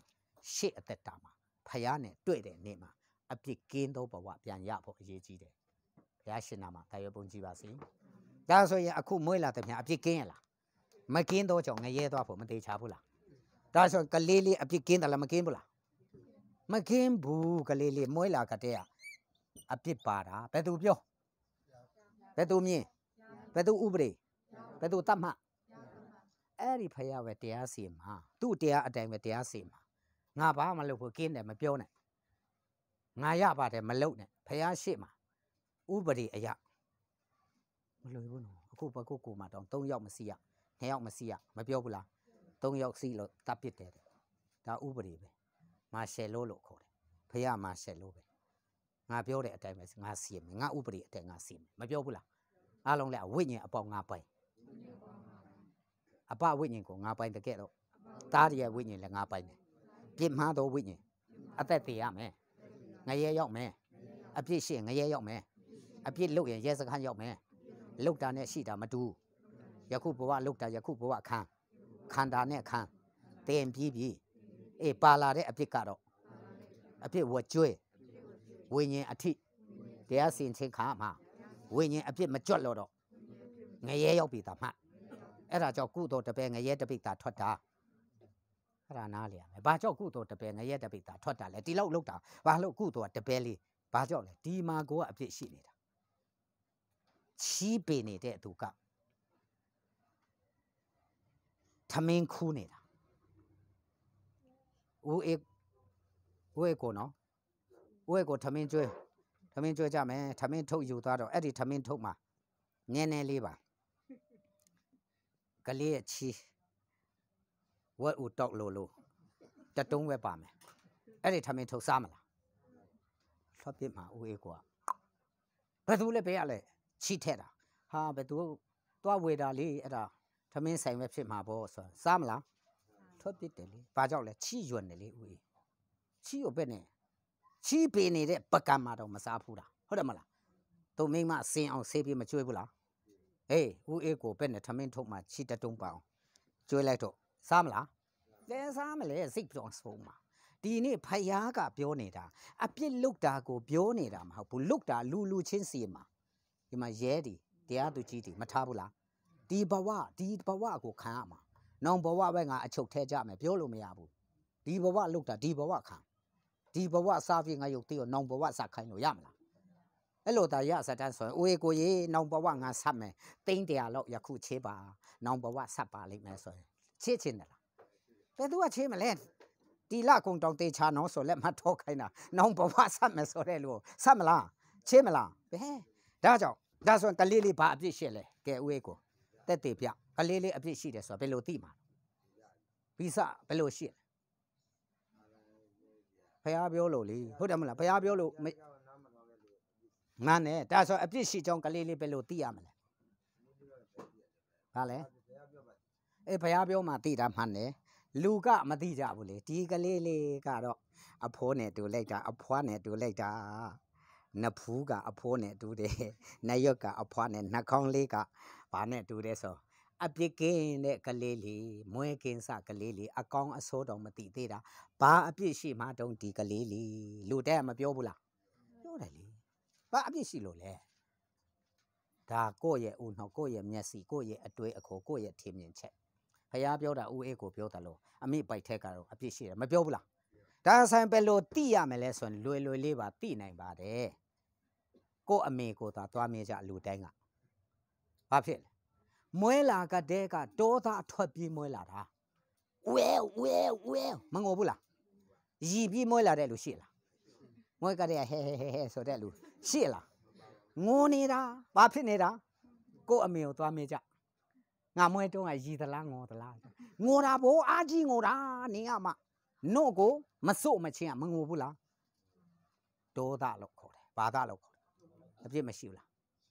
ငါမထင်ကြနဲ့ငါအပြစ်ရှိတယ်နော်ငါတောသားထွက်တတ်တယ်နော်လို့ထွက်လာကြတဲ့မပြဘူးလားရတယ်လောဘကိုကလေးလေးမရှိဘူးလားဘယ်လိုသိမလဲဟမ်ကလေးလေးကိုဘယ်လိုသိလောဘနဲ့ဆို့ချင်တာဘယ်လိုသိရမလဲနော့တစ်ဖက်ကကင်ပြီးတော့တစ်ဖက်ကိုလည်းမထွက်ဘူးဟာလောဘမဟုတ်ဘူးလားအေးလေတစ်ဖက်ကင်ပြီးစော့နေတာတစ်ဖက်ကိုလုံးဝထွက်ရင်လည်းငေါနေတာဟုတ်တယ်မလားဒါငါဥစ္စာတဲ့ဘယ်လူကြီးမှလာဆို့လို့မရဘူးဘယ်ကလေးမှလာဆို့လို့မရဘူးငါဥစ္စာမဟုတ်ဘူးလားအေးအဲ့ဒါပြင်လေရင်လောဘမပေါ်ဘူးလားဘယ်သူတင်ပေးတာလဲအမေပိုက်ထဲမှာ तू ကလောဘအပြစ်ရှိလားပိသားအမေပိုက်ထဲမှာဒေါသရှိလားပိသားအခုကလူကြီးတွေခေါ်ပြီးတော့ဘာသာရေးခေါင်းဆောင်တရားလူကြီးတွေခေါ်ပြီးတော့မှဟဲ့မင်းတို့လည်းနော်နိုင်ငံရေးလောကစီးပွားရေးလောကဒါနဲ့ပဲအချိန်မခုံကြနဲ့နေထိုးနေမြတ်ဒီမှာတော့တရားလေးပါလေးနာကြအောင်ဆိုပြီးအပေါ်ကနေအမေမထုတ်ဘူးလားနေထုတ်လို့လူကြီးတီတောင်လာပြီးတော့မှလူကြီးတီပိုက်ဆွဲတီနဲ့ဒီလိုလာထိုင်ပြီးတော့လူဒါနဒီလာပြီးတော့တရားမနာဘူးလားတရားနာတော့ပါပြောလဲလောဘမရှိကြနဲ့ဒေါသမရှိကြနဲ့မောဟမရှိကြနဲ့တရားမနာကြဘူးလားသာဓုဗုဒ္ဓဘာသာဆိုလည်းမခံယူဘူးလားခရိယန်တီဆိုလည်းတရားဟောဆရာတရားဟောတယ်မင်းတို့ရိတ်အရက်မတော့နဲ့ခေါင်းမတော့နဲ့ဖဲမရက်နဲ့မကောင်းတာတိမလုပ်နဲ့အင်းနေနာချင်းနဲ့တက်အောင်ပေါ့သစ္စာရှိကြလေမရပေါ်မှာသစ္စာရှိကြမကောင်းတာမလုပ်ရဘူးခေါင်းမတော့အရက်မတော့ကွမ်းရဆဲလေးတောင်းကင်းအောင်နေဆိုပြီးတော့တရားဟောဆရာတရားမဟုတ်ဘူးလားအာမင်အာမင်ခရိယန်တရားတော့အာမင်အာမင်ခွဲမြေကောက်တီကိုကြည်တောက်ဆွတ်နေတာဘာကောက်တီကိုဘာဆွတ်ဘုန်းကြီးเจ้าကဆင်းရင်ဒီတိုင်းပဲပြန်ကောက်တာဟုတ်တယ်မလားခရိယန်ဖရာเจ้าကဆင်းရင်ဒီတိုင်းမကောက်ဘူးလားလာပြီးတော့မှဆွတ်ကြတာဘာသာရေးခေါင်းဆောင်တရားဒါမလုံနဲ့နော်ဒါမလုံနဲ့နော်မွဲကလေးကတောသားထွက်ပြီးမွဲလာတဲ့အကောင်ဒီလောက်ကြီးပိုက်ဆွဲအောင်လောဘဒီဒေါသဒီနဲ့အသက်မရှင်ဘူးလားတိုးဆဲကိုအန်တုံးအောင်လုပ်တဲ့သူဒီကိုလောဘမရှိနဲ့နော်ဆိုတော့ဒါတို့ဆရာမသိဘူးလားသိနေတာအဲ့ဒါကြောင့်ဘုန်းကြီးကျောင်းသွားတယ်ဘာလို့ဖဏလေးချော့ပြီးတော့တင်ထားတာသူများဖဏအကောင်းစားကိုဖဏအစုပ်ကြီးထားခဲ့ပြီးတော့မှစီးပြီးခတ်တီပြန်သွားတယ်လူမရှိဘူးလားရှိတယ်ခရိယန်ကျောင်းမှာလည်းဒီတိုင်းပဲမင်းတို့တယောက်နဲ့တယောက်ချစ်ကြခင်ကြကိုချင်းစာနာကြစေတနာနဲ့ ဆက်ဆံကြသူများဥစ္စာမခေါ်ရဘူးသူများမကောင်းစကားမကျင်းဆက်မပြောရဘူးစကားဆင်ချင်းအတွေ့အခိုစကားပြောတာအသွားအလာအနေအထိုင်ဆင်ချင်းစိတ်နဲ့စိတ်ထားကာယကံဝစီကမနောကံလုံးအောင်ထိတ်မတော်တင်ဘူးလားတော်တင်တော့အာမင်အာမင်ဆိုပြီးတော့တကပေါက်နာမှာငါဖဏတ်ပတူနင်းတယ်လေတေချင်းဆိုးတဲ့မှာလဲဆိုပြီးဖဏတ်တောင်လူပြပြမသွားဘူးလားခွဲမြေကောက်ကိုဘယ်သူကကြည်တောက်တီစော့ကြတာအပြစ်ရှိလာတဲ့အပြစ်ပါလာတဲ့သူကိုဘာပဲပြောဒီကလုတ်ပြီးသားမလုံနဲ့လို့ပြောတယ်များလုတ်ချလို့တရားနာတယ်ဆိုတာဒါပါပဲကိုအပြစ်ရှိကြောင်းကိုသွားနာကြတာဟုတ်တယ်မလားမလုံနဲ့ဆိုရင်လုတ်နေလို့ဆေးလိမ့်မတောက်နဲ့ဆိုရင်ဘာတောက်လို့ဆေးလိမ့်တောက်လို့မတောက်နဲ့လို့ပြောတာတောက်တာအရင်တေးမပေါက်နဲ့လို့ရေးထားတာတေးပေါက်လို့ရေးထားတာဟုတ်တယ်မလားဟိုမှာတစ်ပင်အောက်မှာတေးတီသွားပေါက်လို့အိမ်နားမှာဒါမကောင်းဘူးညစ်ပတ်နေတယ်ဆိုပြီးတော့စာကြီးရေးပြီးတော့ဆိုင်းပုတ်ကြီးနဲ့တေးမပေါက်ရလို့မရေးဘူးလားအဲ့ဒါဆိုလက်ဒီနားမှာပဲပေါက်ဖို့ရှိတယ်ဆိုတော့ဖတ်ရင်းနဲ့ကိုတေးမပေါက်ရဆိုဖတ်ပြီးတော့မပေါက်ကြဘူးလားဒါဆိုရင်ရေးထားတာမပေါက်ဖို့လားပေါက်လို့လားပေါက်လို့ရေးထားတာမပေါက်ပါနဲ့ဆိုတော့ပေါက်တာကြပြီဘယ်သူမှဖျားစီမှာတေးမပေါက်ရရေးဘူးသလားဘယ်သူမှဖျားစီမှာမပေါက်ဘူးလေရေးစရာလဲလို့လားဟိုမှာရေးထားပြီဆိုတော့ဘာလို့လဲဒီမပေါက်ရအဲ့ဒါကြောင့်အယက်သမားတယောက်ကိုနော်အဲ့ဒါလူတယောက်ကဒီနေရာမှာပေါက်နေလို့ရေးလဲပေါက်နေကြတာမဖြစ်ဘူးဆိုပြီးတော့ဤနေရာဒီခွဲများတာတေးပေါက်ရန်ဖြစ်သည်လို့ရေးလိုက်တာဘယ်လိုရေးထားတာဤနေရာဒီခွဲများတာတေးပေါက်ရန်ဖြစ်သည်လို့ရေးမှာအယက်သမားတေးပေါက်ဖို့ပြန်လာတာတေးချာကြည့်တော့ဤနေရာဒီပါများတာတေးပေါက်ခွဲများတာတဲ့ငါခွဲမဖြစ်ချင်ဘူးမပေါက်ဘူးဗျာဆိုပြီးတော့ပြန်လှည့်သွားတာအယက်သမားတောင်ခွဲဖြစ်ချင်လားဟိုစာရေးတဲ့လူကလည်းမပေါက်ရလို့ရေးတော့လူတိုင်းပေါက်တဲ့လူခွဲပဲဆိုပြီးတော့ခွဲများတာတေးပေါက်ရန်ဖြစ်သည်ဆိုတော့ပေါက်ရဲ့လားအဲ့ဒါကြောင့်ဘယ်လိုပဲပြောမလုံနဲ့ဆိုတော့ဗျာလုံနေပြီဘာဖြစ်လို့မွဲကတဲ့တောတာထွက်မွဲကတဲ့လောဘရှိနိုင်ငံရေးလောကစီးပွားရေးလောကမှာကြီးလာတဲ့သူတည်းအန်တုံးအောင်ကြီးလာတာလောဘတောတာမောဟတွေမရှိဘူးလားရှိနေတာအဲ့ဒါကြောင့်တရားပေးတဲ့ဘာသာရေးခေါင်းဆောင်ဒီပါတောတာမထွက်လာဘူးလားတောတာမရှိဘူးလားလောဘမရှိဘူးလားမောဟမရှိဘူးလားအဲ့ဒါပဲအားလုံးအတူတူပဲဒါကြောင့်အပြစ်ကဘာလာတဲ့အပြစ်ကဖျားတွေ့တာဖျားရှိမှာဒီနေ့ quarantine center မှာဘယ်သူဒီဝင်ရလဲဆိုရင်ဒါအသေးအတန်ဖြစ်တဲ့လူဒီဝင်တာမဟုတ်ဘူးနိုင်ငံခြားလူဒီအားလုံးပြန်လာတဲ့စုတ်ကြီးဒီနဲ့နိုင်ငံခြားမှာမလေးရှားမှာထိုင်းမှာထမင်းဝအောင်စားခဲ့ပြီးတော့အဖွဲ့ဒီငါတို့တငယ်ချင်းဒီပြန်သွားအောင်ဆိုမြန်မာပြည်လေစိတ်ဆင်းလာတော့ quarantine စမ်းကြ quarantine မစမ်းရဘူးလားစရတာဟာတင်တော့ quarantine negative တွေပဲဘာမှမရှိဘူးတဲ့တချို့ကြတော့မင်း quarantine ရှိတယ် positive ဖြစ်တယ်မင်း quarantine center 21ရက်ဝင်ရမယ်ဆိုတော့ဟာငါတို့အတူထမင်းစားတာဘာမှဖြစ်ဘူးကောင်းလည်းမကိုက်ဘူးဖြားလည်းမဖြားဘူးငါအခုအတူထမင်းစားခဲ့တာလမ်းမှာဘာမှဖြစ်ဖို့ငါရတယ်ပြောလို့ရမလားဘာရှိတယ်မင်းကတဲအတန်ဖြစ်နေတာယောဂရှိနေတာအဲ့ဒါဒီငါတို့ကမသိဘူးဒီမှာ positive တော့ပြနေတယ်အဲ့ဒါကြောင့် quarantine center မဝင်ရဘူးလားဒီနေ့လေအပြစ်လုတ်တဲ့လူကိုဖယားမပြောဘူးအားလုံးလက်အောင်ဝိညာဉ်အပေါင်းတို့ကိုငါပိုင်အိအဘဝိညာဉ်ကိုငါပိုင်တဲ့ကဲ့တော့တာဤဝိညာဉ်ကိုလည်းငါပိုင်အိပြင်းမှားသောဝိညာဉ်သည်အသက်တည်ရမည်အပြစ်ရှိသောသူသည်အသက်တည်ရမည်ဒါကြောင့်ဝိညာဉ်ကိုစစ်ဆေးတဲ့အခါမှာအပြစ်ကိုကြည့်ပါ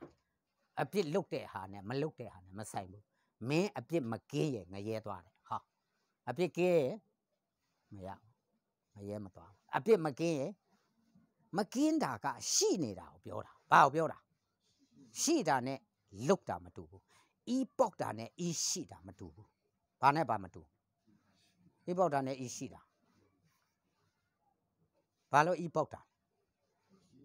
ဤရှိလို့ဤပေါက်တာလားဤပေါက်လို့ဤရှိတာဤရှိလို့ဤပေါက်တာမပေါက်တဲ့လူကမရှိဘူးလားရှိနေတာဒါကြောင့်ဖယားပြောတာမင်းပေါက်မပေါက်ရှိတယ်တော့ငရဲသွားမယ်မှတ်ဆိုဟာဤပေါက်တာတော့လူချင်းရှေ့မှာတိတာဘူးဆိုတော့ဟာမျက်နှာမငယ်ဘူးလားဤပေါက်တဲ့လူကမျက်နှာမတိတာဘူးလားတိတာလားဘာရှိလို့ပါပေါက်သူလက်ချုပ်မှာပါချုပ်လို့မရွယ်ဘူးလေ ဤပုတ်ဝါဒနာပါလားဦးကိုဤပုတ်ဝါဒနာပါတယ်လို့ရှိလားဘယ်သူမှဤပုတ်ဝါဒနာမပါချင်ပါဘူးဤပုတ်ခဏခဏဤပုတ်ချင်လိုက်တာဆိုတဲ့လူရှိလားဘယ်သူမှမရှိဘူးဒါမဲ့ဤမပုတ်ဖို့တဲ့လူရှိလားရှိနေကြတာ哦ခုလေဤပုတ်တဲ့လူကမျက်နှာမှာတိတာတယ်လေအစတော့မတိတယ်လို့အตาလေးဤပုတ်တဲ့လူကမတိတယ်လို့ဟေးဤနာနဲ့ဘယ်သူပုတ်တာလဲဆိုတော့ဟာမျက်နှာမတိတာဘူးလားတခါတလေသူကိုတဲဘယ်သူပေါက်လည်းမသိဘူးဆိုတော့ဟာပေါက်တဲ့လူမရှိတော့ဤဟာနားနေပြီဘယ်သူမှမပေါက်ဘူးမဖြစ်ဘူးလားဒါမှပေါက်တဲ့လူကတော့မရှိဘူးလားဘာလို့ပေါက်တာလဲရှိလို့ပေါက်တာရှိလို့ပေါက်တဲ့လူနဲ့ရှိရတာနဲ့မပေါက်တဲ့လူဤစစ်တဲ့အခါမှာဤပေါက်တဲ့လူပဲတေမယ်လို့မထင်နဲ့ဤရှိရင်အပြစ်ရှိရင်တေရမယ်ဆိုတာလုတ်တာမလုတ်တာဒီမဆိုင်ဘူးဒါကြောင့်တအားဟောင်တဲ့ခွဲနဲ့လုံးဝမဟောင်တဲ့ခွဲอ่ะဘယ်ဟာခွဲပေါ်စစ်မလဲဟောင်တဲ့ခွဲကတော့ပေါ်ဟောင်တဲ့ခွဲခွဲပါခွဲအဲ့ဒါတိဖို့လို့တဲ့တချို့ကတအားဟောင်တဲ့ခွဲစစ်တဲ့လုံးဝမဟောင်တဲ့ဟောင်ဘာနဲ့ရောလဲခွဲပါပဲအဲ့ဒါဆိုရင်ဟောင်လို့ခွဲဖြစ်တာလားခွဲဖြစ်လို့ဟောင်ခွဲဖြစ်လို့ဟောင်တာဟောင်လို့ခွဲဖြစ်တယ်ဆိုတော့ဆိုရင်လည်းလူလည်းခွဲဖြစ်မှာပေါ့ဖြစ်တလားမဖြစ်အားလုံးလက်အောင်ဟောင်မဟောင်ခွဲရတော့ခွဲပါပဲဟုတ်တယ်လေဟောင်မခွဲအစ်စ်မဟောင်ရင်တော့ဝက်နဲ့ရောတယ်လို့ပြောလို့ရမလားမရဘူးတအားတီးတဲ့တရက်ပင်နဲ့လုံးဝမတီးတဲ့တရက်ပင်ဘယ်ဟာတရက်စစ်တရက်ပင်ဟာတရက်ပင်အလုံး100တီးတဲ့တရက်ပင်နဲ့တလုံးမှမတီးတဲ့တရက်ပင်ဘယ်ဟာပေါ်စစ်တရက်ပင်ပါပဲအားလုံးလည်းအတီးမတီးတရက်ပင်ဒီတရက်ပင်ဤပေါက်မပေါက်ဤသမားဒီဤသမားဟာဒါဆန်ဦးအေကိုဒါဆိုရင်ဘောင်းပေရှေဘပြီးတော့မျက်မှန်ကြီးတက်ပြီးတော့6လုံးပြူပါတခါတည်းချိတ်ပြီးတော့မှလာတဲ့မိန်းမကြီးနဲ့စကတ်ဝက်ပြီးတော့မှတနခါဒီလင်းပြနှခါနေဆိုပြီးတော့စပင်ရှေလေးနဲ့လာတဲ့ဧကလေးလိုပြီးတော့လာတဲ့မိန်းကလေးဘယ်ဟာမိန်းမပေါ်စစ်မလဲ6လုံးပြိုးနေမျက်မှန်နဲ့တခါတည်းပေါ့မိန်းမပါပဲအားလုံးလက်အောင်ဘယ်လိုပဲအပြင်မှာဝတ်စားစင်ပါစေမိန်းမတော့မိန်းမပဲဟုတ်တယ်နော်ဒါဆိုရင်သမင်ဝတ်တဲ့ယောက်ျားနဲ့ပူစိုးဝတ်တဲ့ယောက်ျားဘယ်ဟာယောက်ျားစစ်မလဲတို့ပါပဲအားလုံးလက်အောင်သမင်ဝတ်ပါဝတ်ယောက်ျားဟာယောက်ျားအဲ့ဒါကြောင့်မျိုးနဲ့စစ်ရတာဘာနဲ့စစ်ရတာ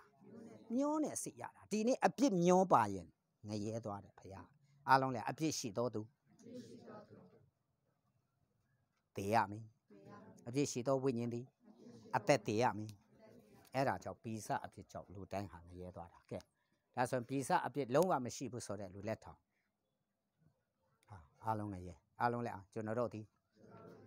ငရဲသွားမဲ့သူများဖြစ်ပါသည်ကမ္မလာပြီးတော့မှငရဲသွားဖို့လာတိသွားတာပေါ့ဟုတ်တယ်မလားဒါဆိုရင်ကျေနပ်เสียလားကျေနပ်ပြီလားမကျေနပ်เสียပဲတရားကျင့်သမားတွေပေါ်ပြီးမကျေနပ်เสียဟုတ်တယ်မလားအရက်တောက်ပြီးတော့ငရဲသွားတယ်လူနဲ့အရက်လည်းမတောက်ဖဲလည်းမရက်ပဲနဲ့ငရဲသွားတယ်လူဘယ်ဟာပေါ်မြတ်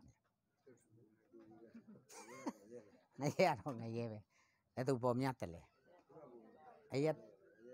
က်တောက်တာပေါ်မြတ်မယ်တဲ့လောကမှာရက်တောက်ခဲ့ပြီးငရဲသွားအရက်လည်းတောက်ချင်အတန်းနဲ့မတောက်ပဲနဲ့မိမလည်းယူချင်အတန်းနဲ့မယူပဲနဲ့နှစ်ယောက်စလုံးငရဲမှာသွားဦးအေးကိုပြောတယ်လို့ငရဲတော့ငရဲပါပဲဒါမဲ့မိမယူပြီးတော့မှအရက်တောက်ပြီးတော့မှရောက်လာတဲ့လူကတော့ငါမြတ်တယ်လို့မပြောဘူးလားအဲ့လိုပြောမှာပေါ့ဒါပေမဲ့ရောက်တာတော့အားတာကြောင့်အားလုံးလက်အောင်အပြစ်လုပ်တာကလောကမှာတိတ်ခါကြတယ်ငရဲမကြဘူးအပြစ်ရှိရင်တော့ဘယ်သူမဆုံးငရဲကြမယ်ဒါဆိုရင်ရှိတာကကြောက်စရာမကောင်းဘူးလားအားလုံးလက်အောင်လုတ်တာထက်ရှိတာကြောက်စရာဘာကြောက်စရာအဲ့ဒါကိုမရှိအောင်လုပ်ကြဒါပဲအပြစ်မလုပ်ကြနဲ့လို့မပြောရဘူးအပြစ်ကင်းအောင်နေကြဘာကင်းအောင်နေကြအပြစ်ကင်းတာနဲ့အပြစ်လုပ်တာတူလားမတူဘူးဤခဏပေါက်တဲ့လူကဤရှိလို့ ဌာနချုပ်ကအီးရနေပေါက်လာတာတရက်ခဏခဏတီးတာတရက်ပင်ဖြစ်နေလို့လင်းမော်တီးစမ်းပါလို့ရိုက်လို့လည်းမရဘူးခွဲမြေကကောက်နေတာကခွဲကမွဲကတဲ့ကကောက်နေတာအဲ့ဒါကိုជីတောက်နဲ့ဖြောက်စေခြင်းလို့စွန့်ပေးမယ်ជីတောက်ပြန်ဖြုတ်လိုက်ပါဖြစ်လဲအဲ့ဒါကြောင့်ခွဲမြေကောက်တီကိုជីတောက်စွန့်ပြလို့တော့ဖះရှိမှဒီလိုလင်ညာလို့ရမလားမရလူရှိမှတော့ဒါနဲ့ကောက်ဒါနဲ့စွန့်တော့ဖြောက်တယ်လို့ထင်လိုက်မယ်ဖះတော့အကုန်သိတယ်ဟုတ်တယ်မလားစိတ်ထဲမှာဒီချင်းဆောပြီးတော့ဒီလိုပြုံးပြရင်လူကတော့သိလားမသိဘူးလေငါ့ကိုချစ်တယ်လို့ပြောမှစိတ်ထဲမှာတော့မြန်ရန်တင်ကောင်းမှာဆိုသိလားဖះတော့မသိဘူးလားအဲ့ဒါကြောင့်အားလုံးလည်းစိတ်နှလုံးကြောက်ကတ်တော့ကိုစစ်ဆေးတော်မူတော့ဖះသခင်သည်လူတိုင်းအပြစ်ရှိကြောင်းဘယ်သူမှမလွတ်ကြောင်းတွေ့ရပါသည်ယောမဩဝါဒစာအခန်းကြီး52အခန်းကြီး54အခန်းကြီး59အဲ့ဒါဖတ်တော့ယောမအခန်းကြီး52အခန်းကြီး54အခန်းကြီး59ဒါကြောင့်လူတိုင်းမှာအပြစ်ရှိတယ်ဦးဲကိုပြောတယ်လို့အပြစ်နဲ့မကင်းရင်ငရဲသွားမယ်အားလုံးလည်းအပြစ်မလွတ်ရင်တော့ရဲစခန်းနဲ့လွတ်မယ်အပြစ်လွတ်ရင်တော့ရဲစခန်းနဲ့မလွတ်ဘူးအပြစ်ရှိရင်တော့ငရဲသွားမယ်ငရဲနဲ့လွတ်မလားမလွတ်ဘူးအပြစ်ကင်းဖို့လုပ်တယ်ဒါကြောင့်ဒီနေ့ကျွန်တော်သိဖို့ကအပြစ်ကင်းအောင်ဘယ်လိုလုပ်မလဲဘာကင်းအောင်လုပ်ရမလဲအပြစ်ကင်းအောင်နေကဲယောမ52တွေ့ပြီလားဖတ်မယ်1 2 3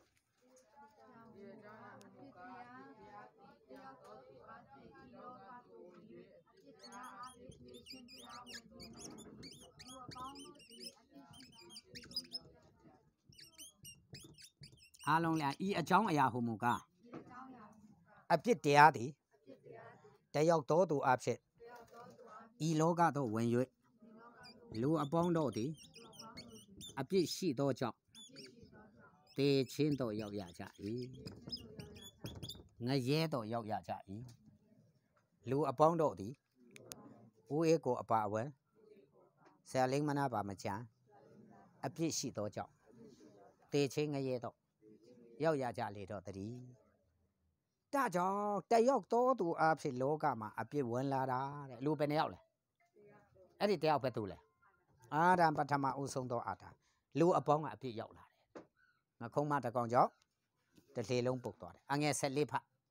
အငယ်14ယောမ54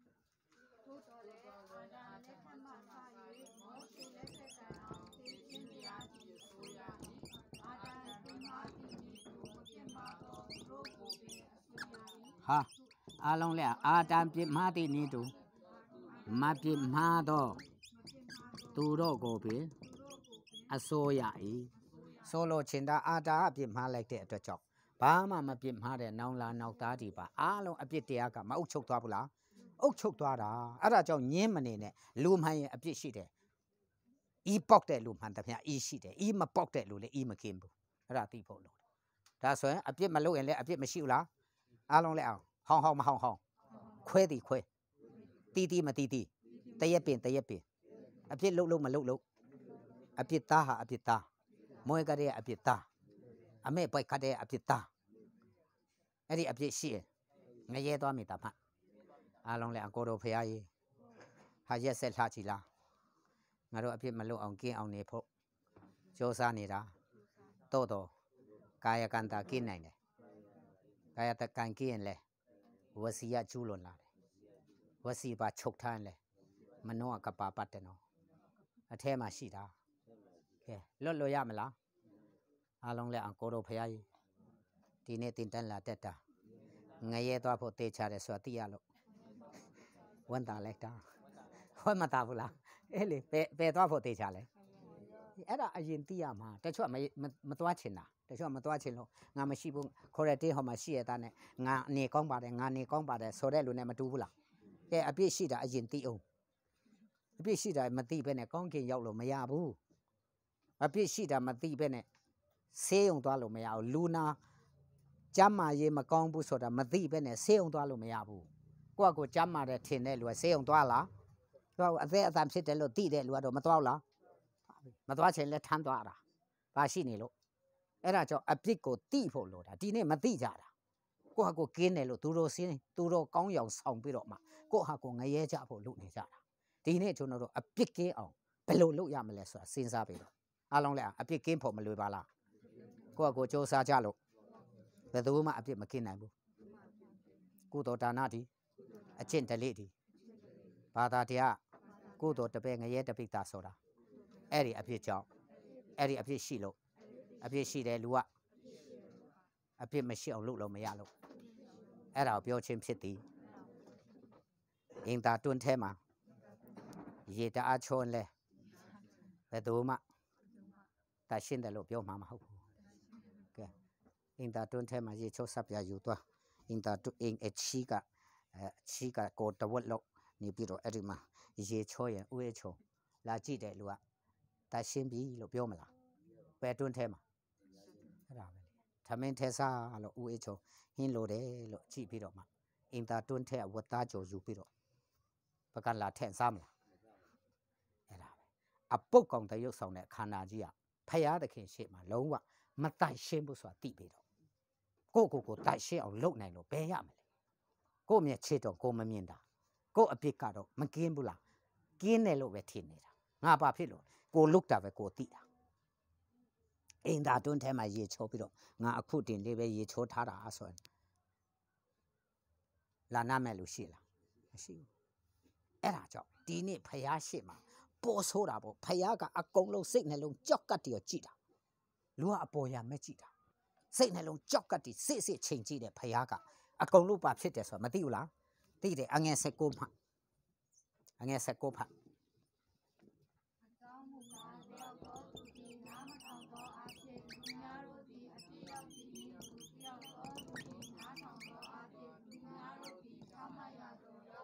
ကဲတယောက်တော့သူနားမထောင်လို့လူအားလုံးနားမထောင်ခြင်းဘဝရောက်သွားတယ်ကဲတယောက်နားမထောင်လို့တခါတဲ့အားလုံးနားမထောင်တာမဖြစ်သွားဘူးလားဖြစ်သွားတာဟိုဂျပန်ခေတ်မှာတမ်ဆူစရမေယထာလန်တူးကြတုံးကပေါက်ပြားဒီလောက်လေးပျောက်သွားတာပေါက်ပြားဒီလောက်လေးပဲနော်အဲ့ဒီပေါက်ပြားခက်တာဟောဒါဂျပန်ခေတ်မှာအဲ့ဒါဘယ်သူမှခိုးတာမသိလို့တယောက်ကတော့မဖွက်ထားဘူးလားဒီပေါက်ပြားလေးငါရွာပြန်ရင်ရွာမှာတုံးဖို့ဆိုမှမဖွက်ထားဘူးလားအဲဂျပန်ခေါင်းဆောင်ကအကုန်လုံးတန်းစီခိုင်းတာခိုးတဲ့လူမရှိပဲနဲ့ပျောက်မလားမပျောက်ဘူးအလုံးတန်းစီခေါင်းဆောင်တီကလည်းစစ်တယ်ဘယ်သူမှမခိုးဘူးတဲ့ဘယ်သူမှမခိုးဘူးခိုးတယ်လူမတွေ့ဘူးတဲ့အလုံးတန်းစီခိုင်းပြီးတော့ဂျပန်ကအကုန်တက်ကဲတယောက်ခိုးလိုက်တော့အလုံးမသေးဘူးလားအဲ့လိုလုပ်တာဂျပန်ခေတ်ကဒီနေ့လေလူသားအလုံးရဲ့ဖခင်ကြီးကဖယားရဲ့စကားနားမထောင်တော့ကြောင့်သားစင်မြေဆက်တီအားလုံးနားမထောင်တဲ့ဘဝအပြစ်ရောက်လာကြတာလို့မပြောဘူးလားအဲ့ဒါကြောင့်ပီစအပြစ်လို့ခေါ်တာခင်ဗျားလုတ်တာမဟုတ်ဘူးခင်ဗျားနဲ့မဆိုင်ဘူးဒါပေမဲ့သိဖို့တော့လိုတယ်မရှိတာထက်မသိတာခက်တာခင်ဗျားလုတ်တာပြောနေတာမဟုတ်ဘူးခင်ဗျားပါလာတဲ့အပြစ်ရှိလို့ကြွတ်မလားဘယ်ကြွတ်မလဲလူဖြစ်တဲ့အတွက်ကြောင့်ဘယ်လောက်ပဲစ조사ဖယားရှိမှအပြစ်ကင်းသလားမကင်းတော့ဒါကြောင့်အဲ့ဒီအပြစ်ကင်းမှဖယားနဲ့ဆိုင်တယ်ဖယားအပြစ်ကင်းမှအပြစ်ရှိတာတွေ့ရင်အဲ့ဒီဝိညာဉ်ငရဲကြမယ်လို့ပြောတာအားလုံးလည်းအပြစ်မှားတော့ဝိညာဉ်သည်အသက်သေးရမင်း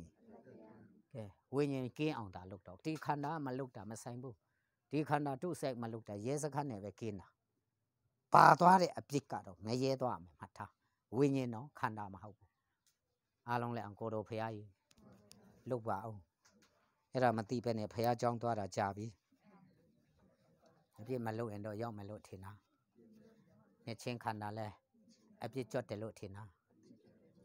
ရေမှာဘုံဆိုပြီးခဏထဲ့တာအပြစ်မပြောနဲ့ကြီးတော့မကြွဘူးမဟုတ်တာဒီလျှောက်ထင်ပြီးဘာသာတရားနည်းနဲ့အမျောမလုပ်ကြဘူးလားလုပ်ကြတာဒါကြောင့်အားလုံးဒီနေ့အပြစ်လုပ်လို့ငရဲသွားတာမဟုတ်ဘူးအပြစ်ရှိလို့ဘာရှိလို့ကဲငါအပြစ်မကင်းဘူးကွာလို့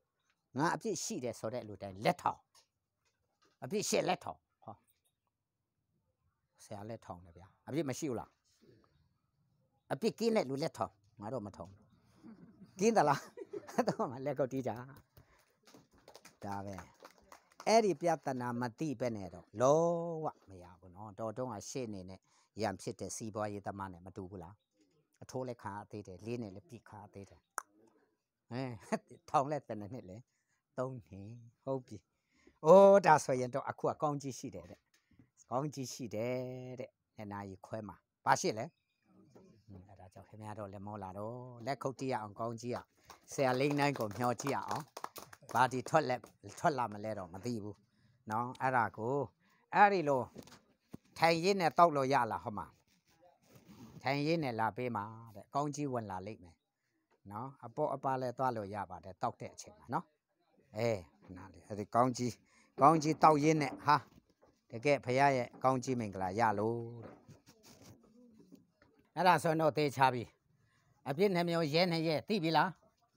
အပြစ်ပဲနှမျိုးလို့ရဲအပြစ်ရှိရင်ဘယ်သွားမလဲဟာအပြစ်ရှိရင်ငရဲအပြစ်လုပ်ရင်ရဲစခန်းအပြစ်ရှိရင်ငရဲလုတ်တာထက်ရှိတာအရေးမကြီးဘူးလားအားလုံးလည်းအပြစ်လုပ်ရင်ရဲစခန်းကိုလုတ်တဲ့အတဲ့ရှင်းနောင်ဘဝနဲ့မထွဲနဲ့ယခုဘဝအပြစ်ရှိရင်တော့ဝိညာဉ်နဲ့နောင်ဘဝပါလာတဲ့ဝကျွေးယခုဘဝမပြတ်ဘူးနောင်ဘဝအထိဝကျွေးအပါသွားတာအဲ့ဒါဝိညာဉ်ကစိတ်ရမှာဝိညာဉ်ငရဲသွားမှာဘာရှိရင်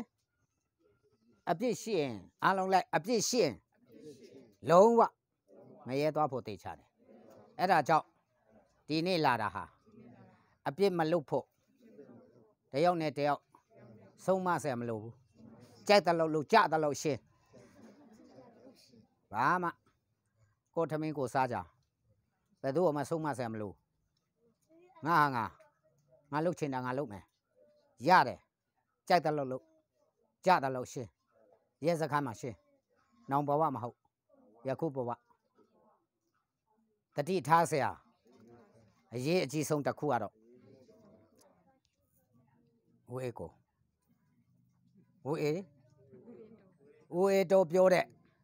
ပိစအဖြစ်လေးရတတိထားဖို့ဖြစ်နေမွေးကလေးကမပါလာဘူးလားအဲ့ဒါဘယ်တုံးကကြွတ်တယ်လဲကဲကြွတ်အောင်လုပ်အဲ့ဒါမကြွတ်လို့တော့ဘယ်သွားဖို့သိချလဲဒါပဲလက်ခုတ်တီးကြအဲ့ဒါကြောင့်ကျွန်တော်တို့ရဲ့ဘဝကအပြစ်ကိုဘယ်သူမှမကင်းနိုင်တဲ့အတွက်ကြောင့်အပြစ်ကမလုံနိုင်တော့ဘူးလားဆိုတော့မလုံရင်လဲအပြစ်ရှိတယ်အပြစ်မလုံရင်လဲအပြစ်မကင်းပါဘာမလုံရင်လဲဘာမကင်းပါအေးမပေါက်ရင်လဲအေးမကင်းပါအေးမပေါက်ရင်လဲဘာမကင်းဒါကြောင့်တစ်ခါတော့အေးမပေါက်အောင်ကြိုးစားတဲ့လူတစ်ယောက်ရှိတယ်တဲ့ဒါမဲ့ချုပ်ထားတာပေါ့ချုပ်ထားရင်နဲ့တေခါနေကြတော့အေးမချုပ်နိုင်တော့တေခါနေကြတော့ပါတေခါနေမှာဤတစ်ချက်ပေါ့ကြားဖို့လားတေခါနေမှာပါတစ်ချက်ချုပ်ထားလာတဲ့ဗျာအားလုံးတစ်ချက်ထဲနဲ့ပြီးသွားပြီဒါကြောင့်ချုပ်ထားတယ်ဆိုတာကအေးချုပ်တယ်တရားကျင့်တာလဲကိုယ့်ဟာကိုယ်ထိန်းနေတာကာယကံကိုလုံအောင်ထိန်းတော့ဝစီကဖောက်တယ်ဝစီကိုလုံအောင်ပိတ်တော့မနောကထွက်လာတယ်ဘယ်သူတွေ့တယ်ဒါကြောင့်အပြစ်မကင်းတာကိုဖယားတွေ့တဲ့အတွက်ကြောင့်မင်းတို့အပြစ်ကင်းဖို့အတွက်ကတော့အဲ့ဒါလိုတယ်တဲ့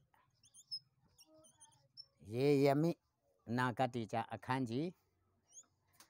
30နဲ့အခန်းကြီး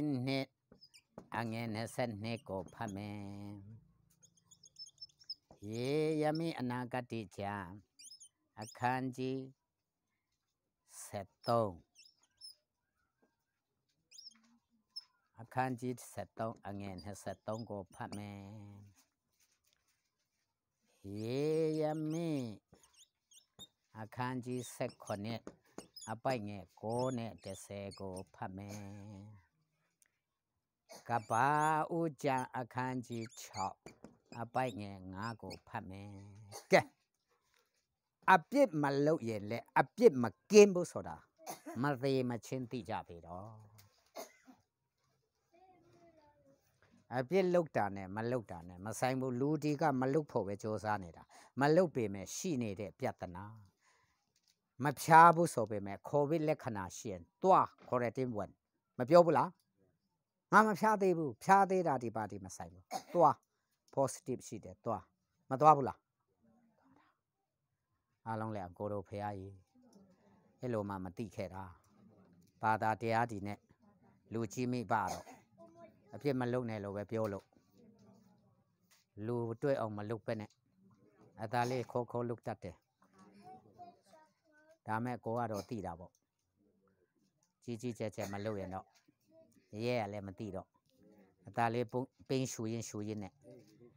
ကိုလုတ်တဲ့ဆိုတေးသွားတာအသားလေး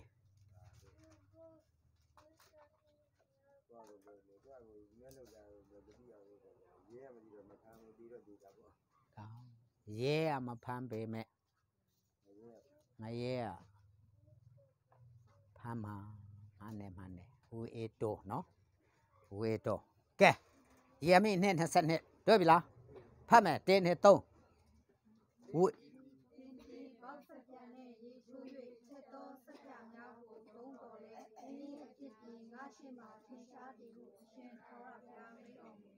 ကဲအဝတ်မစင်ရင်တော့ဆပ်ပြနဲ့ရှော်ရင်မစင်ဘူးလားရတယ်ကဲအဝတ်မှာ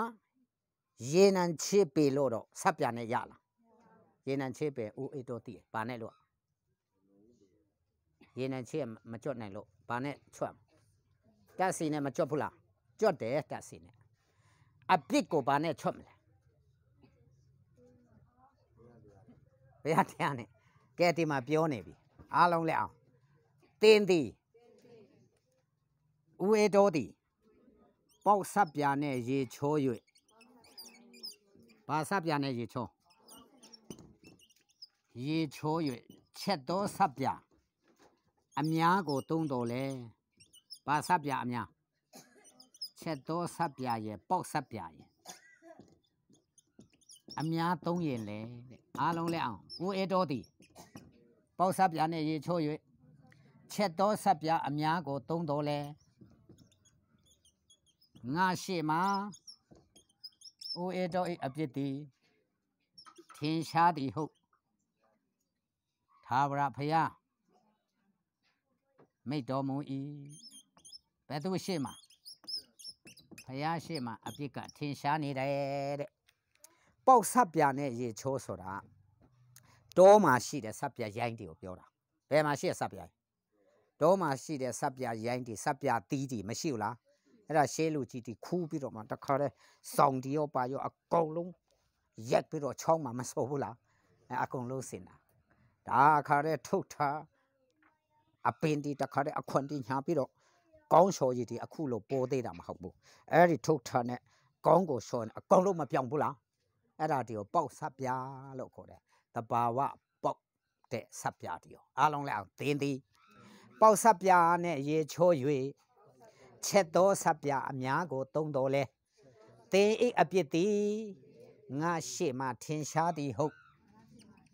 ထာဝရဘုရားမိတ်တော်မူ၏ကဲတောမှာရှိတဲ့ဆပ်ပြာအကုန်လုံးဦးအေးတော်ကိုယူလာပြီးတော့မှလာပုံပေးကြအကုန်ပြုတ်ပြီးချက်သောဆပ်ပြာစက်ယုံကဆပ်ပြာအကုန်လုံးတတောက်မှမကြံအောင်တကပါလုံးဆပ်ပြာပြုတ်ပြီးဦးအေးတော်အပြစ်ကြွအောင်ရေချိုးပါစေ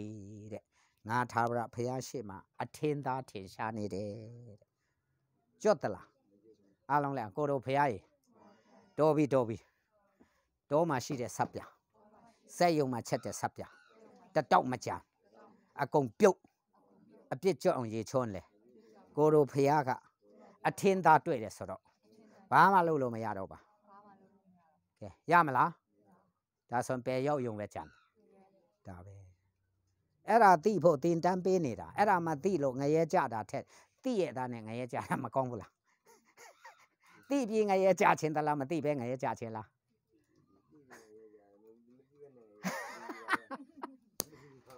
Mane, era nga jaita. Eri lo me consi la maro, a femashula. Anashi,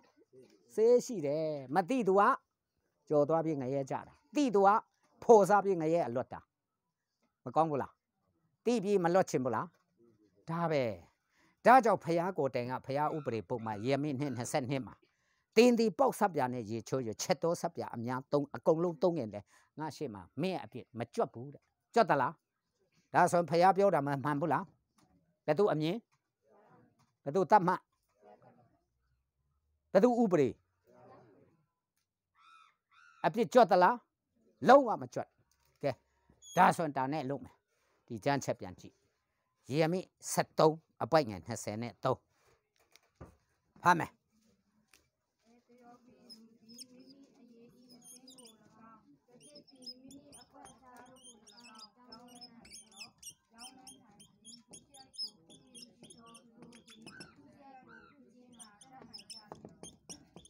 Ha.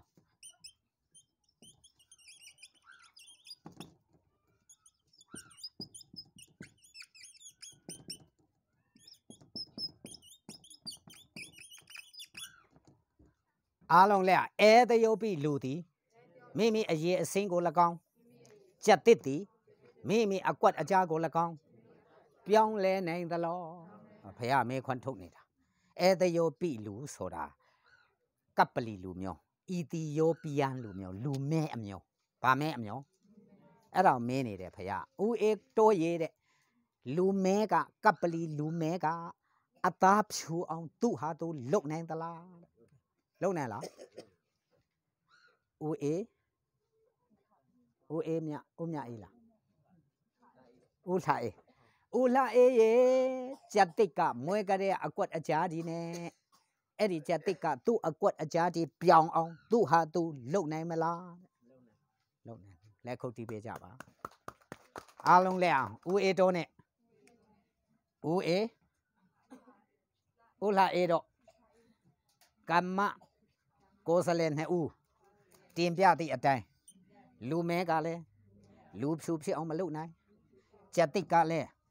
cô hà cô đó à quất biang ông mà lúc này bu he chú nó đâu cả lên mỗi cái đấy cả à biết bà la đấy tu xây cái mà đi à tu xây cái số đấy con đó ở trên cô trên đó trên đó bộ hệ về lúa mà trên này ba chi tuần thế cả tại xin để chi tung mà thuận này ba chi tung thế cả u e to yue bi sa à tại xin sông ở trong của mình chạy cả yue sa rồi yue lo ya là đi bốc thế cả đi bé lo khó này lu à lo à biết mà siêu là ba la ra ấy đi à biết cô đi lo biểu này đã phải à cả à long lẹ lu mẹ cả lẹ cô ha cô lu chụp ông mà lúc này giật tích cả lẹ cô ha cô à quất biang ông mà lúc này lu số cả lẹ à biết gì đấy lu cả lẹ cô ha cô lu công phi ông à biết kế ông mà trận na lại không đi ra đó ra cho anh lại tí lên nè bé toa phụ bé xỉa lẽ à long lẹ cô đâu phải gì u e to nè u tha e đó không xong phi xe linh mà na ai ngày ye mà tan si phi toa phụ tê chán nè phi bé lô lô à mà lại cô đâu era đó mà chạy chả bu cô đâu biến sinh bé mà phim mẹ lại không đi ra đó era chọc eri lo ti mà mà đi bên này ngã ba lô lẹ kẹ si thế đấy đó ô đó bé tu lẹ đó tan thì sẽ lên hệ một số mà ở đây nó bên này hệ một số mà bên này tí bi nó sẽ lên hệ một số mà bé dọc cha này mà dọc cha tê bi yo mà về khi nó bố về đã cô dọc cha này cô ít đã bộ tê bi bé dọc cha này mà thi tuổi ba đấyဟုတ်တယ်နော်လက်ခုတ်တီးပြကြအိုးအတော်ယုံသလား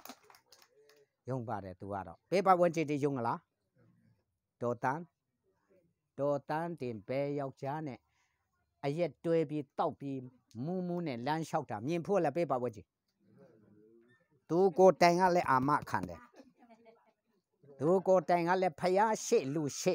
ငါဘယ်ယောက်ျားနဲ့မှငါယောက်ျားတည်ပြီးရင်တွဲသလားမတွဲဘူးလားလက်ခုတ်တီးပေးကြအဲ့ဒီလိုအာမခံနိုင်တဲ့လူသားတွေဖြစ်ဖို့လိုတဲ့တော်တန်းတွေလိုမှုဆိုမှဒီအားလုံးစုထားဒီနေ့ကျရင်တိတတ်ထမင်းပေးထမင်းကျွေးပြီးတင်တန်းပေးမယ်မှုဆိုမှဘယ်နဲ့ရောက်ဟောမှာဒီမှာအပတော့ဘိုးအောင်လင်းတော့အပတော့ဟောမှာဆရာလင်းနိုင်နဲ့ဟိုကတော့မှုဆိုမှမှုဆိုဖို့နော်အဲ့ဒါဒီလက်ထပ်ပေးဖို့ပြောတာမဟုတ်ဘူးနော်အားလုံးပါကျွေးပြီးတော့ထမင်းကျွေးပြီးတင်တန်းပြန်ပေးအောင်ပါနော်အဲ့ဒါဟုတ်ပြီ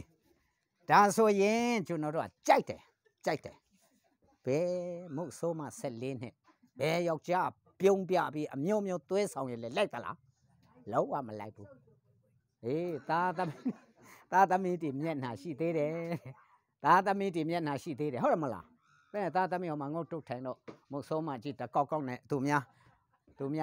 နောက်လိုက်လို့သားသမီးတီမျက်နှာမငယ်ဘူးလားအဲ့ဒါကြောင့်တဲ့အဲ့ဒါကြောင့်သားသမီးမရှိရင်တော့တမျိုးဟုတ်တယ်မလား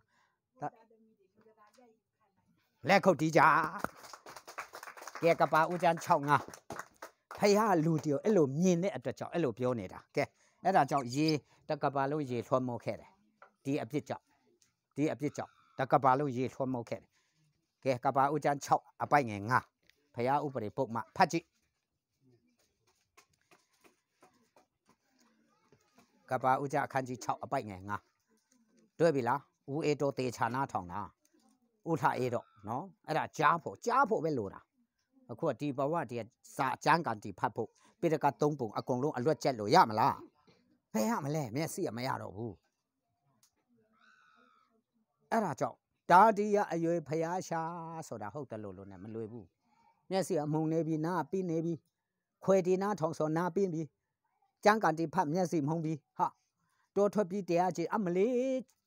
အင်းဦးနဲ့ကြံပြင်းတောင်မှတူးတုံခါကျိုးနေပြီ။အိုနာရှိုက်ကုန်းဖြစ်မှဒါတည်းအရွယ်ရောက်မှဖျားရှားဆိုတာလွယ်လား။ပစက်ကဖျားလက်ကဘယ်သွားဖို့ငရဲသွားဖို့တေချာအောင်လှုပ်ထားတာ။အဲ့ဒါကြောင့်ကျွန်တော်တို့ကကဲဖတ်မယ်1 2 3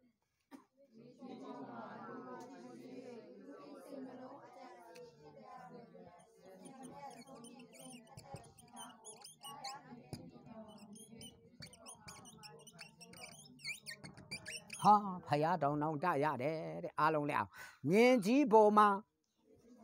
လူသည်အပြစ်ကြီး၍ဟာ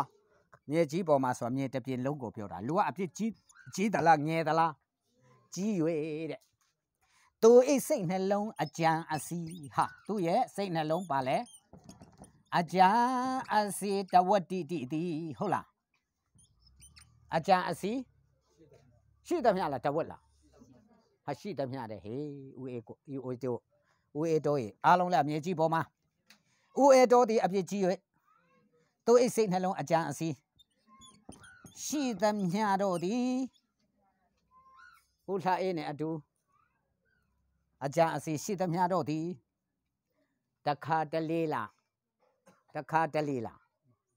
တခါတလေထင်တယ်တော့ကျမ်းစာတေချာကြည့်ကြအစီမပြတ်လားတခါတလေဟာတခါတလေလားလို့အစီမပြတ်တဲ့ဟေးအားလုံးလဲအောင်မြေကြီးပေါ်မှာ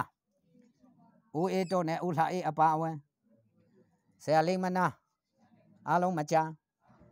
အပြစ်ကြီး၍စိတ်နှလုံးအကြံအစီ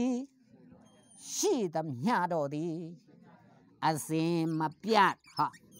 တပတ်တစ်ခါလားတလတစ်ခါလားအစင်မပြတ်လားအစင်မပြတ်သောညချင်းတက်ရှိကြောင်းကိုဟာပါတက်ရှိကြောင်းဖယားသခင်သိမြင်တော်မူလေဟာဖယားဘာဖြစ်လဲသိတယ်မြင်တယ်ဦးအေတော်အစင်မပြတ်သောညချင်းတက်ဟာဆရာလိမ္မနာမြေကြီးပေါ်မှာအပြစ်ကြီးတယ်ဟာဥလှအေးမြေကြီးပေါ်မှာအပြစ်မကြီးဘူးလားကြီးစိတ်နှလုံးအကြံအစီတဝတ္တိမဟုတ်ဘူးရှိသမျှဘာပဲကြံစီဖယားရှိမှာစိုးညချင်းတက်အစင်မပြတ်တလတစ်ခါမှာတပတ်တစ်ခါမှာပို့အစင်မပြတ်ကိုစိုးညချင်းတက်ရှိနေတာလူကဒါဆိုတရားကျင့်နေတယ်လို့ထင်နေတဲ့အချိန်လဲဖယားရှိမှာစိုးညချင်းတက်ဘာကျင့်နေတဲ့အချိန်တရားကျင့်နေတဲ့ထင်တဲ့အချိန်မှလည်းပါလဲစောညချင်းတက် ကုသိုလ်ပြုနေတဲ့အချိန်မှလည်းပါတက်တက်ဘယ်သူရှိမှာအဲ့ဒါပြောတာအားလုံးလည်းအောင်ကိုတို့ဖရားကြီးဘယ်လွယ်မလဲငါတို့တစ်ခါတလေတော့ကောင်းတာလေးတွေစဉ်းစားတာကောင်းတာလေးတွေပြုတ်လုပ်တာကုသိုလ်ဒါနလေးတွေတရားဘာဝနာလေးတွေကြည်ကြအထုတ်တာရှိသလားလို့ကျွန်တော်တို့လူကတော့တွက်ချက်ထားတာပေါ့ဗျာဘယ်တော့မှပါလို့ကုသိုလ်ကောင်းမှုလေးတွေတွက်တာပေါ့ဗျာဒါပေမဲ့ဘာသာတရားတော့ပြောသားပဲကုသိုလ်တပည့်ငရဲတပိသားအဲ့လိုပြောရသားနဲ့ကိုဟာကိုပဲမှတ်နေတာဘာပဲလုပ်စိုးညစ်ချင်းတက်အပြစ်လက်ကြီးသေးစိတ်နှလုံးအကြံအစီတစ်စက်မှမကြံရှိသမျှကိုစိုးညစ်နေတာတခါတလေမဟုတ်ဘူးအစီမပြတ်ကိုစိုးညစ်ချင်းနေတက်ဖြစ်နေတာဒါဆိုရင်ကောင်းတဲ့အလုပ်လုပ်ချင်ရှိမလားဘာမှမရှိတော့ဘယ်သူရှိမှာဒါကြောင့်ကပါကြီးကိုရေထွန်းမှုခဲ့တယ်8 ယောက်ပဲကြံဘယ်နှယောက်ပဲကြံဘယ်သူမိသားစုနောအေးမိသားစုဒီ8 ယောက်ဖခင်တင်းဖို့ဆောက်ခိုင်းလို့တင်းဖို့ဆောက်တာအဲ့ဒါနာခံချင်းလို့ခေါ်တယ်ကျွန်တော်တို့လည်းအခုနာခံဖို့တစ်ခုပေးရင်တော့လွတ်တယ်အဲ့ဒါနာခံယုံပဲနောအေးခဲ့တော့တင်းဖို့မဆောက်ခုလားတင်းဖို့ဆောက်တယ်လူများကြီးတကပါလို့မောရွာချတော့မယ်လို့ပြောတယ်ဖခင်ပြောတဲ့အတိုင်းလုပ်တတ်တယ်မင်းတို့မယုံမရှိနဲ့လာကြဆောက်ရအောင်ရေကြီးလာမယ်တဲ့ဟေးအဲ့ဒါရေကြီးလာအဲ့ဒီတင်းဖို့ထဲဝင်ရအောင်လို့ဆောက်ဖို့ပြောနေတယ်ဖခင်ကဘယ်သူကပြောနေတာဘာဖြစ်တော့မလဲရေကြီးတော့မယ်ကပါဦးကျန်း6အပိုက်ငယ်22ကိုဖတ်ကြည့်ကပါဦးကျန်း6 22မှာနိုးအေးပါလို့ကဲအားလုံးလည်းမှာထားတော်မူသည့်အတိုင်းနိုးအေးပြုလေ၏ဟဲ့ဘာဒီမှာတယ်လဲဖယားကကဲကိုဖရတိတာနဲ့ဆောက်ရမယ်တဲ့ဟာတင်ဖို့ဘာတိတာလည်းမမှားစေနဲ့နော်ကိုဖရတိတာနဲ့ဆောက်တဲ့အပိုင်ငယ်73ကနေကြည့်ရင်တွေ့လိမ့်မယ်ထင်းရှူစေးနဲ့တုတ်တဲ့ဟာဘာစေးနဲ့တုတ်ထင်းရှူစေးနဲ့တုတ်ရမယ်တဲ့ဟာအလျာအတောင်300နော်300တဲ့အတောင်ဘယ်လောက်အနံအတောင်50ဘယ်လောက်လဲအမြင့်30အမြင့်ဘယ်လောက်အစစ်30အစစ်ဘယ်နဲ့စစ်အဲ့ဒီလိုဆောက်ပြီးတော့မှအဖိုးအမဒီတရိษံဒီမျောပြန်ဖြစ်အောင်တရိษံဒီလဲငါသွေးဆောင်သမျှတက်လာလိမ့်မယ်တင်ပိုးထဲမှာမလာဘူးလားကြားဒီချင်းတိတ်တီရောဝန်ဒီရောအခုအမျောပြန်ဖြစ်မယ်အကောင်ပလုံးအကုန်လုံးမလာဘူးလားမင်းတို့နော်အေးတင်ပိုးအကုန်လုံးငါပိတ်ချတော့မယ်နော်အေးပြီးသလားဆိုတော့နော်အေးဒီမှာထားတော်မူသည်အတိုင်းပြုလေဤဆိုတော့ဖះကိုတိုင်ကတင်ပိုးတကားကြီးကိုပိတ်ထားတာကဲဘယ်သူကပိတ်တာဖះပိတ်ရင်ဘယ်သူမှဖွင့်လို့မရရက်ပေါင်း40မိုးရွာချလေတော့တည်းဖះပြောတဲ့အတိုင်းမလုပ်ဘူးလားအဲ့ဒါကြောင့်ဒီနေ့လေဖះပြောတာကြားရင်ပြောတဲ့အတိုင်းဖြစ်မယ်လို့ဒါယုံမယုံမရှိနဲ့ငါဖះငါပြောတဲ့အတိုင်းလုပ်တယ်တဲ့ဖះပြောတဲ့အတိုင်းမလုပ်ဘူးလားငါတို့လူကတော့နဲ့ဖန်ပါလို့မယ်ညာလဲဆိုင်ဖတ်မယ်ကြဖတ်မယ်ပြောတဲ့အတိုင်းလည်းမဖြစ်လာဘူးနဲ့ဖန်သေးနေတယ်ဟုတ်တယ်မလားဘာမှပြောတဲ့အတိုင်းလည်းမဖြစ်နိုင်ဘူးဖះမှမဟုတ်တာဖះကတော့ဒီလိုအချိန်မှဒီလိုဖြစ်မယ်ဒီလိုအချိန်မှဒီလိုလုပ်မယ်လို့ပြောတဲ့အတိုင်းမလုပ်လာဘူးလားလုပ်လာတယ်ကပါဦးကျန်း9အပိုက်ငယ်19 20ကိုဖတ်ပါကပါဦးကျန်း9အပိုက်ငယ်19 20မှာဖတ်ကြည့်တော့ဘာဖြစ်လာတယ်လဲနောက်တစ်ခါရေ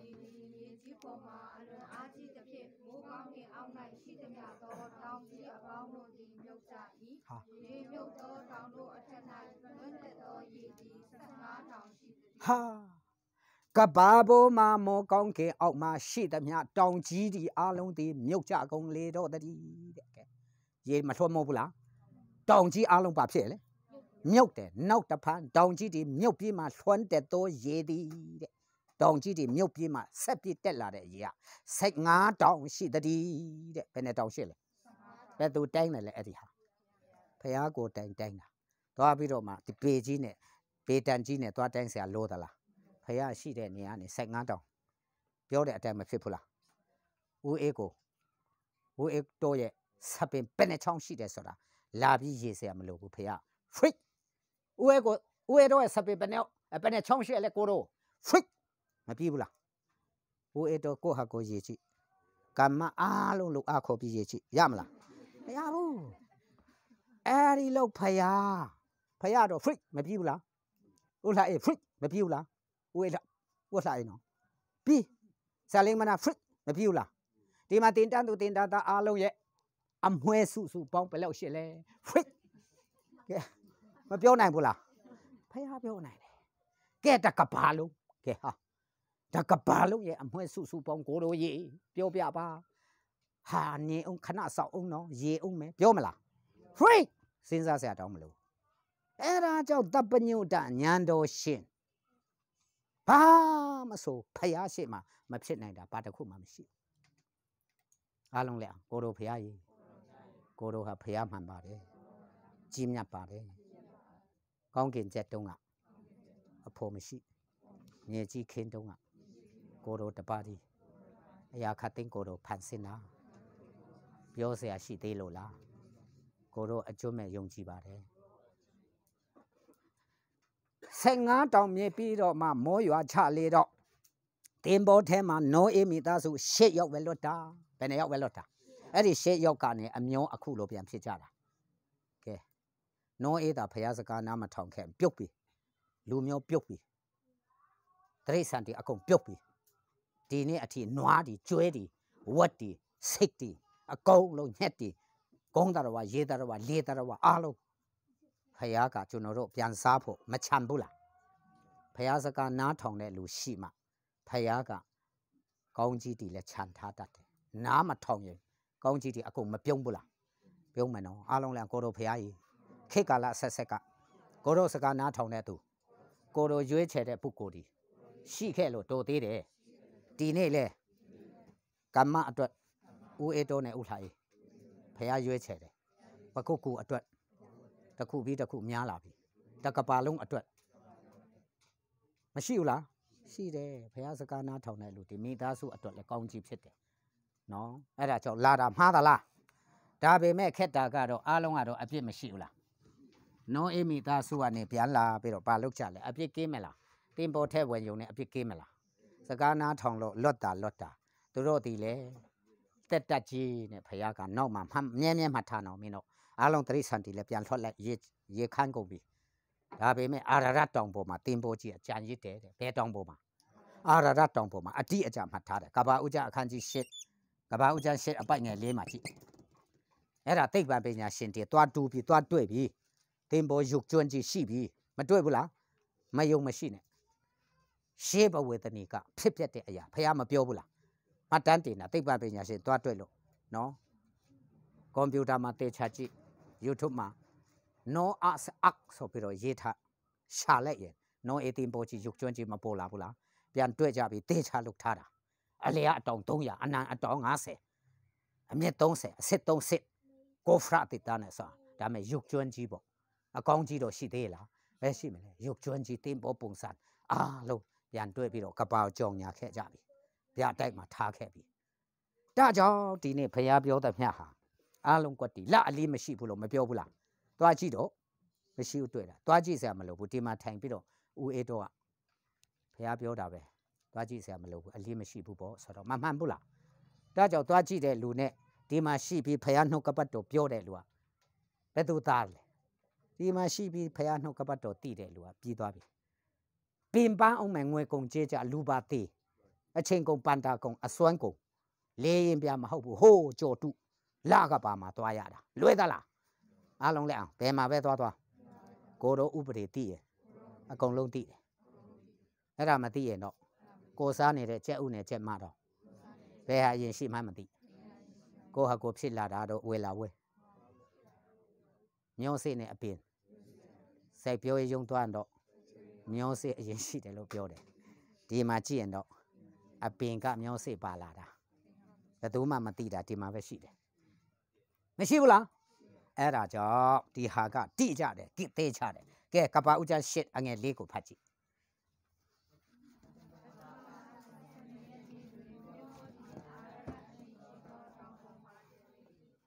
ကဲဒါဆိုရင်ဒီနေ့ဖះပြောနေပြီမင်းတို့ကအပြစ်လုပ်လို့မဟုတ်ဘူးလုပ်တာကတော့သူကိုကြီးကြီးငယ်ငယ်လုပ်တတ်ကြပါတယ်လုပ်ရင်လေရဲစခန်းမှာရှင်းရတာပါလူချင်းမိဘရှေ့မှာလို့မိဘရိုက်ရင်လည်းပြီးသွားပြီရဲစခန်းပို့ဆရာမလို့ဘူးဟုတ်တယ်မလားရေခတ်ရင်းနဲ့အိုကွဲသွားလို့အရက်တော့မခံဘူးလားဒါပါပဲမဟုတ်တာလုပ်ရင် လူမပြောနဲ့တရိษံတော့ရိုက်ဖို့ဆိုတာမသိဘူးလားသိတယ်ခွဲတော်မှမပေးတဲ့ထမင်းစားမိရင်ရိုက်တော့မှဆိုအမြင်ကုတ်ပြီးမခံဘူးလားခံတယ်လူကတော့ကိုလုတ်တာမသိဘူးလားအဲ့ဒီလုတ်တာတည်းရဲစခန်းနဲ့မိဘနဲ့လူကြီးတည်းဖြည့်ရှင်းလို့ပြီးသွားပြီလူချင်းရှင်းမှပြီးသွားပြီကျွန်တော်တို့အားလုံးငရဲသွားရမယ်အလဟတတက်နဲ့ငရဲသွားရမယ်အချောင်တက်ဘူးမသိပမသိနဲ့ငရဲသွားရမယ်လူကောင်းတီတရားကျင့်ရတာနဲ့ငရဲသွားရမယ်ကိစ္စကြီးဟာအပြစ်ပါလာလို့ဝက်ကျွဲကြောက်ဘာကျွဲကြောက်ဒါကြောင့်ဒီအပြစ်ကြွက်ရဲ့နက်ဖန်ဒီအပြစ်ကြွက်တာသိချင်းသလားဒီအပြစ်ကြွက်တဲ့လက်မှာပြမှာဖခင်က yes pass ဘာမှမလို့မင်းပြီးသွားပြီလို့မပြောဘူးလားဘယ်လိုကြွက်မလဲစဉ်းစားဖို့မလိုဘူးလားကြွက်ဖို့မလိုချင်ဘူးလားကြွက်ချင်တယ်လူလက်ထောင်ဟာကြွက်ချင်တာပေါ့ဘယ်နဲ့ငရဲပဲသူကအချောင်သွားချင်လို့ဟုတ်တယ်မလားအားလုံးလဲအောင်ကိုတို့ဖခင်ကြီးကြွက်ချင်ကြပါပြီမလုံနဲ့တော့အပြစ်လုပ်ရင်လဲအပြစ်မကင်းတာပြဿနာလုတ်တာတော့ကိုယ့်ဟာကိုယ်ရှင်းလုတ်တာတော့ပြဿနာမရှိဘူးကိုယ့်ဟာကိုယ်ကြများလို့များဆက်နည်းလို့နည်းဆက်ဘာမလုပ်ရင်လဲငရဲတော့ကြရမယ်တိတ်ခါတော့လုတ်ရင်လဲကြတယ်တိတ်ခါကြပြီးငရဲပါကြမယ်အပြစ်လုတ်တဲ့လူကအပြစ်မလုတ်တဲ့လူကလူရှိမှတော့တိတ်ခါရှိတယ်ဖះရှိမှတော့ငရဲကြမယ်အားလုံးလဲအောင်အပြစ်မလုတ်တော့သူသည်လူရှိမှတိတ်ခါရှိတယ်တင်းကျန်းရောက်တာနဲ့ငရဲကြမယ်အပြစ်မလုတ်တဲ့သူကတော့လူရှိမှတိတ်ခါရှိနဲ့ဖះရှိမှအပြစ်ရှိလို့ငရဲကြသွားမယ်အပြစ်တိလျှောက်လုတ်တဲ့လူကတော့လူရှိမှလည်းတိတ်ခါမရှိလူရှိမှတိတ်ခါကိုကြမျက်နှာငယ်ဖះရှိမှငရဲကြဒါဆိုဘယ်ဟာလုတ်ချင်လဲဘယ်ဟာမှမလုတ်တာမကောင်းဘူးလားတိတ်ခါလည်းမကြနဲ့ငရဲလည်းမကောင်းဘူးလားလက်ခုပ်တီးကြဟုတ်ပြီဒါဆိုရင်တော့ဒီနေ့ကျွန်တော်တို့သိရမယ်အလုတ်ကဒီဘဝမှာလူဒီကလုံးဝငါအပြစ်မလုတ်ဘူးလို့ပြောပေမဲ့ဖះကတော့အပြစ်ရှိနေတယ်လို့လက်ညှိုးမထိုးဘူးလားကဲဟုတ်ပါတယ်အပြစ်ရှိတာကတော့တော့ဘယ်သူလဲတော့တန်းတင်လဲလက်ခံပါတယ်အပြစ်ကတော့ရှိပါတယ်ဒါပေမဲ့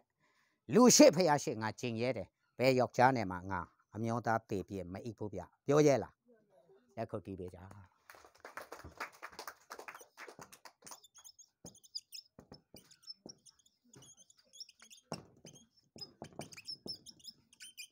ဘာအမြင်နဲ့ဘာအမြင်ဖះအမြင်နဲ့လူအမြင်ကမတူဘူးဖះအမြင်နဲ့လူအမြင်တူသလားကျွန်တော်တို့ကကိုမျက်လုံးမှာကပ်နေတယ်မျက်ခြေတော်မမြင်တော့ကြောင့်ကျွန်တော်တို့မြင်တာနဲ့ဖះကအကုန်မြင်တဲ့အတွက်ကြောင့်တူမလားဟေရှာယအခန်းကြီး55အပိုက်ငယ်ကိုဥပဒေကဟေရှာယ55:8နဲ့ကိုဖတ်ကြည့်ပါအားလုံးလက်အောင်သာဝရဖះမိတ်တော်မူသည်ကမောကောင်းကင်သည်မြင်ကြီးထက်မြင့်တကဲ့တော့ဘာကောင်းခင်ကဘာထက်မြင့်မောကောင်းကင်သည်ဘယ်သူထက်မြင့်တယ်လဲမြင်ကြီးထက်မြင့်တယ်လို့တဲ့အားလုံးလက်အောင်မောကောင်းကင်သည်မြင်ကြီးထက်မြင့်တကဲ့တော့ငါဤအကြံအစီသည်သင်တို့လူဒီရဲ့အကြံအစီထက်၎င်းငါဤအကျင့်သည်လေသင်တို့အကျင့်ထက်၎င်းဒါရွေ့မြစ်ဤဟာဘယ်လိုပြောလဲဖះရဲ့အကြံအစီနဲ့လူရဲ့အကြံအစီတူသလားဘယ်လောက်กว่าတယ်လဲဖះရဲ့အကြံအစီသည်မောကောင်းကင်လိုမြစ်ပြီးတော့လူသားတွေရဲ့အကြံအစီဟာမြေကြီးလိုနိဗ္ဗာန်တဲ့လူသားတွေရဲ့အကြံအစီပါလို့နိငါဤအကျင့်သည်လေဖះရဲ့အကြံဖះရဲ့အကျင့်လူရဲ့အကြံလူရဲ့အကျင့်နဲ့တူသလားလုံးဝမတူဘူးတဲ့အားလုံးလည်းအောင်ဖះတကယ်အကြံသည်မောကောင်းကင်လိုမြစ်ပြေးလူဤအကြံသည်မြေကြီးလိုနေတော့ကြောင့်တော်တော်လေးကိုဝဲကွာခဲ့တယ်ဖះဤအကျင့်သည်လူအကျင့်ထက်မောလိုမြစ်ပြေး လူအကျင့်ကဖယားအကျင့်နဲ့စားရင်မြေလိုနေသွားပါတယ်ဒါဆိုရင်ဘယ်လောက်กว่าလဲတိုးသလားဖယားအကြံနဲ့လူအကြံဖယားအကျင့်နဲ့လူအကျင့်ဖယားအမြင်နဲ့လူအမြင်တိုးလားဘယ်လောက်กว่าမောနဲ့မြေလိုกว่าရေနဲ့စီလိုချားနေလို့ဒါကြောင့်ဖယားကတရားစီမယ်ဆိုတော့သူ့အမြင်အတိုင်းတရားမစီရင်ဘူးလားသူ့ရဲ့ဥပဒေအတိုင်းမဆုံးဖြတ်ဘူးလားဆုံးဖြတ်ပါလိမ့်မယ်ဒါကြောင့်မောနဲ့မြေလိုမြစ်တဲ့အခါမှာရေနဲ့စီလိုချားတဲ့အခါမှာကျွန်တော်တို့ရဲ့အကြံနဲ့ဖယားအကြံကိုလက်ခံရမလားလူအကြံနဲ့ဖယားအကျင့်နဲ့လူအကျင့်ကိုဘယ်လိုလုပ်ရမလဲဆိုရင်ဖယားပြောတာမှန်မလားလူပြောတာမှန်မလားကဲအမြင်ချင်းတူလားမောနဲ့အမြင်လိုกว่าတယ်ရေနဲ့စီလိုချားတယ်ကဲအဲ့ဒီမှာဒါဆိုရင်တော်ထတော်ဦးတော်ဘယ်သူလဲတော်တန်းတေမှာပြန်လာတော်တန်းတေခဏပြန်လာတန်းတေဟုတ်လားတန်းတေလားထတေလားတန်းတေဟုတ်တယ်သူကမုတ်ဆိုးမမှာပထမရတာနော်14နှစ်လုံးဝဘယ်ယောက်ျားမှလှဲ့မကြည့်ဒါကတော့အမှန်ပဲတော်တန်းတင်ဒီလုံးဝမုတ်ဆိုးမဘဝဘယ်နှစ်14နှစ်သစ္စာရှိသားသမီးများရှိလူပေးပဝန်းကျင်ရှိမှာ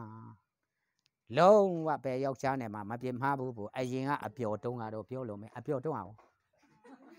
အပျော်တုံးကပါတုံးပါသစ္စာရှိပါတယ်ဆိုမှမုတ်ဆိုးမဘဝမှာပေါ်ပြီးတော့မှသစ္စာမရှိဘူးလားရှိတာဗောအပျော်တုံးကကဲ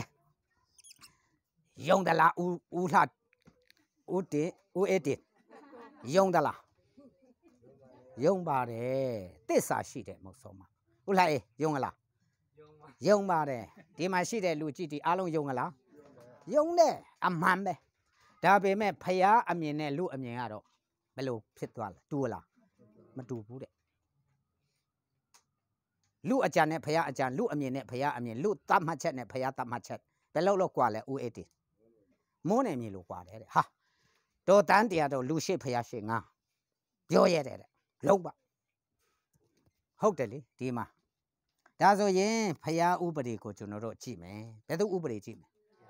ဒေါ်တန်းတင်ကတော့ဘယ်သူယောက်ျားနဲ့မှမပြစ်မှားဘူးထိုနည်း၎င်းဦးအေးတင်ရောဦးအေးတင်နော်ဦးအေးတော့ကိုသူများမိမနဲ့အသားလေးပြစ်မှားဖို့လားရှင်းလဲရှင်းလို့ပြောမရှင်းလို့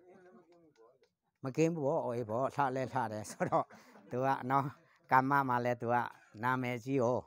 တခါတည်းထရီတောက်ပြီးတော့မှထရီမူးလာရင်ဟာကိုမိမမှတ်လို့ပြမမိတာလည်းမရှိနိုင်ဘူးလားဒါကမှန်တယ်လက်ကုပ်တီးပေးကြရှိနိုင်တယ်ဆိုတာကသူရှိကိုရှိလို့မဆိုလို့ဘူးရှိနိုင်တယ်ဟုတ်တယ်မလားသူပဲသိတော်တန်းတင်ကတော့လုံးဝကင်းဟုတ်တယ်နော်ကင်းအမှန်ကင်းတာဦးအေးတင်ကတော့ဒါပဲလုံးဝကဲကလေးဒီဖတ်တော့ဖယားဥပဒေပုံမှရှင်မသည်အခန်းကြီးကအပိုက်ငယ်29 28ကဲဒါလေးဖတ်ရင်တော့ကျွန်တော်တို့ကသမင်းထုတ်ရောက်လာတော့မယ်ထင်တယ်သမင်းထုတ်ရောက်လာတော့14နိုင်ကပေါ်လာလိမ့်မယ်နော်ကဲသမင်းထုတ်မရောက်လာခင်တော့အရေးကြီးတယ်နော်တော်တန်းတင်နဲ့ဦးအေး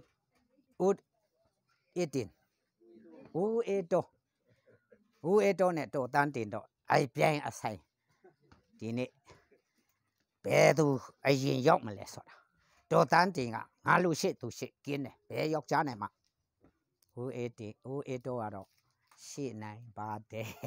ဆိုတော့ဒါကတော့ခွက်လွှတ်ရမယ်လीဟုတ်တယ်မလားကဲတော်တန်းတင်ကတော့လုံးဝပဲဘူးဆိုရင်ဖယုံမသိဘူးငါလုံးဝကင်းတယ်သာသမီတီမျက်နှာရှိတယ်ယောက်ျားတေးပြီး14နှစ်ဘယ်ယောက်ျားမှထဲမကြည့်ဟုတ်တယ်မလားကဲတချို့မို့ဆုံးမဆိုရင်ယောက်ျားသွားတီချိုတာနဲ့ဘယ်လိုလုပ်ရင်ကောင်းမလဲမဖြစ်လာဘူးလားဟုတ်တယ်လေအားကိုးလို့ယူထားတဲ့ယောက်ျားတေးသွားလို့တခါတော့ယောက်ျားမှားထားတယ်တဲ့မင်းအရွယ်ရှိသေးတယ်ဆိုတော့ငါလို့မင်းကိုချစ်တယ်လူငါ့ကိုပြုစုတယ်လူတွေ့ရင်လဲပြန်ယူလိုက်တော့မိမကြီးလို့တေတန်းစာမပြောဘူးလားအဲ့လိုပြောခဲ့တယ်ဆိုတော့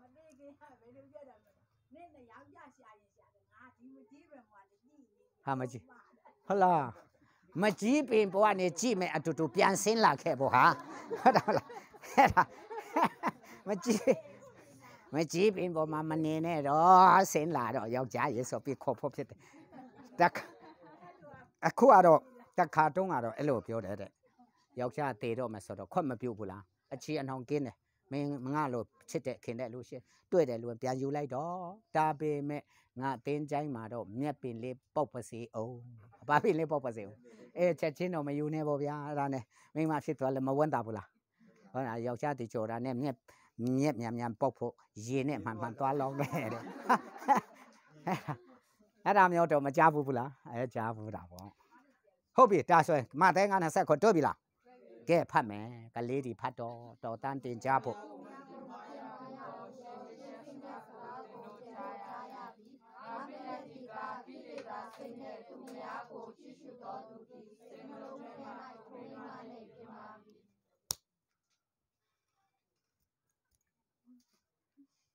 အားလုံးလဲအောင်သူ့မယားကိုသူ့ယောက်ျားကိုမပြစ်မှားရဟူသောရှေးပိညတ်ကိုတင်တော့ကြရကြပြီငါဖျားပိညတ်တီကသူ့မိန်းမသူ့ယောက်ျားကို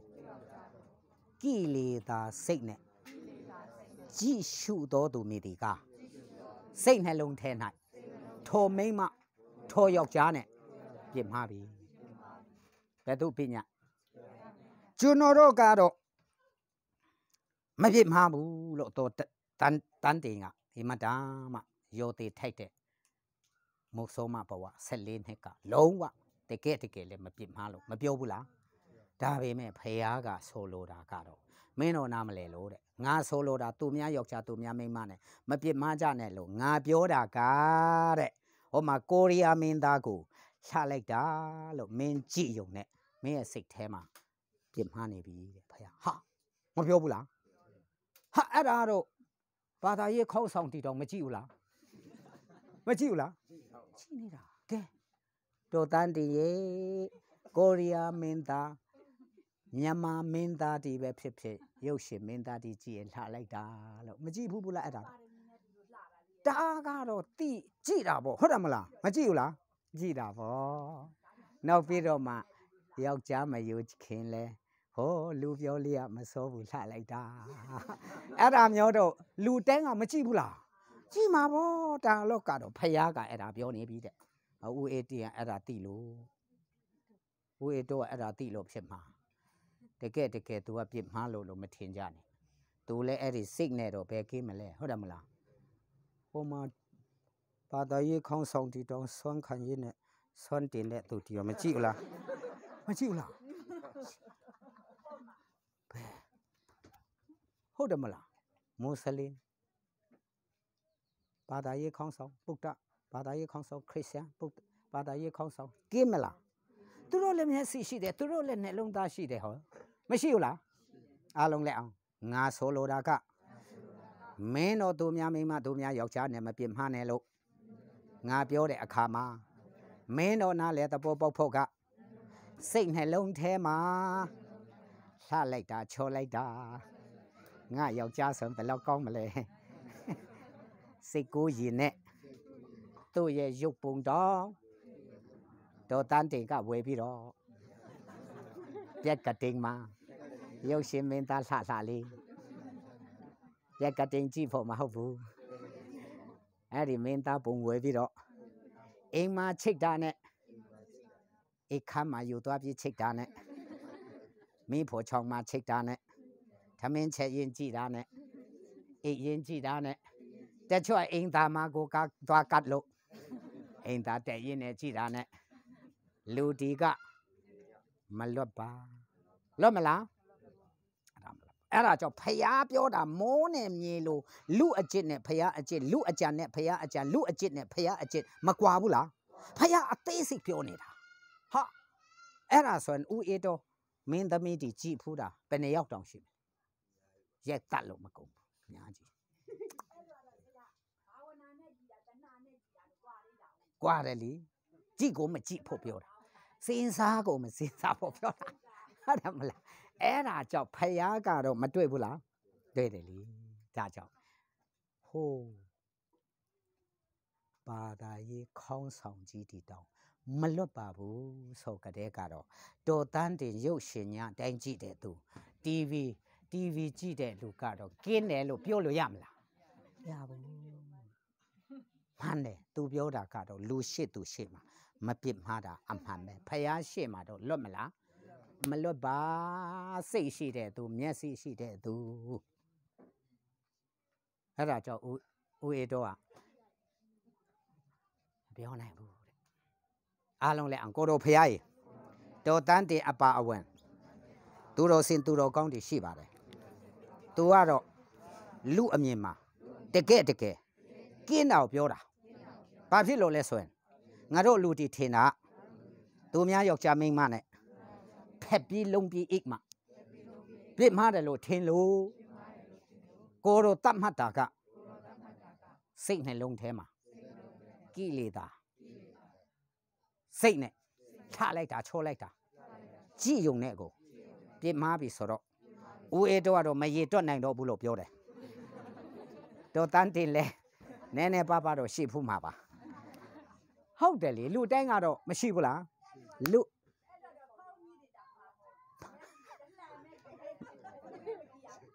မန္တာဘောလက်ခုတ်တီးကြတော့အဲ့ဒါကြောင့်ဆရာပြောတာပေါ့သူတို့လည်းမကြည့်ဘူးလားအဲ့ဒါပဲလေလူသူတို့ကလူလားဖယားလားလူလေအဲ့ဒါကြောင့်ငါမတတ်နိုင်တော့ဘူးတော်ပြီဆိုပြီးတော့လူပြန်ထွက်ပြီးမိမယူတဲ့လူမရှိဘူးလားရှိတာပေါ့အစကတည်းကလူပါပဲထွက်တာတော့မဟုတ်ဘူးမိမယူတာဟုတ်တယ်မလားဒါပါပဲအားလုံးလည်းကိုတော်ဖယားကြီးဟုတ်ပါမလွတ်ဘူး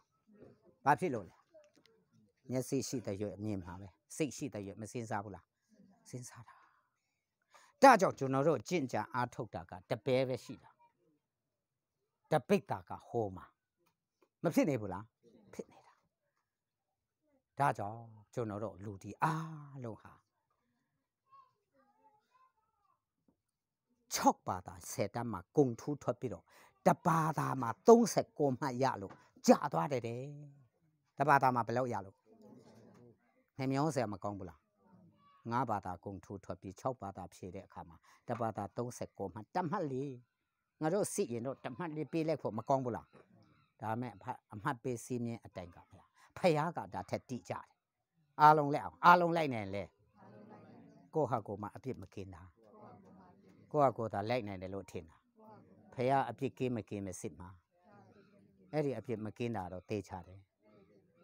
မကင်းတဲ့သူတိုင်းဟာအော်လာလိမ့်မယ်နာလာလိမ့်မယ်သေသွားလိမ့်မယ်အပြစ်တရားအခကသေချင်းပေသည်ဖယားရဲ့ဥပဒေဒါဆိုရင်မမှားတော့ရှေ့နေဒါပဲအမှားစစ်တဲ့ရှေ့နေတောင်မှားပြီးသေမဲ့လူဆေးကုနေတဲ့ဆေးသမားတောင်သေသွားလို့တဲ့ကန်းကုန်သွားပြီအားလုံးလည်းမမှားတော့ရှေ့နေမသေးတော့ဆေးသမား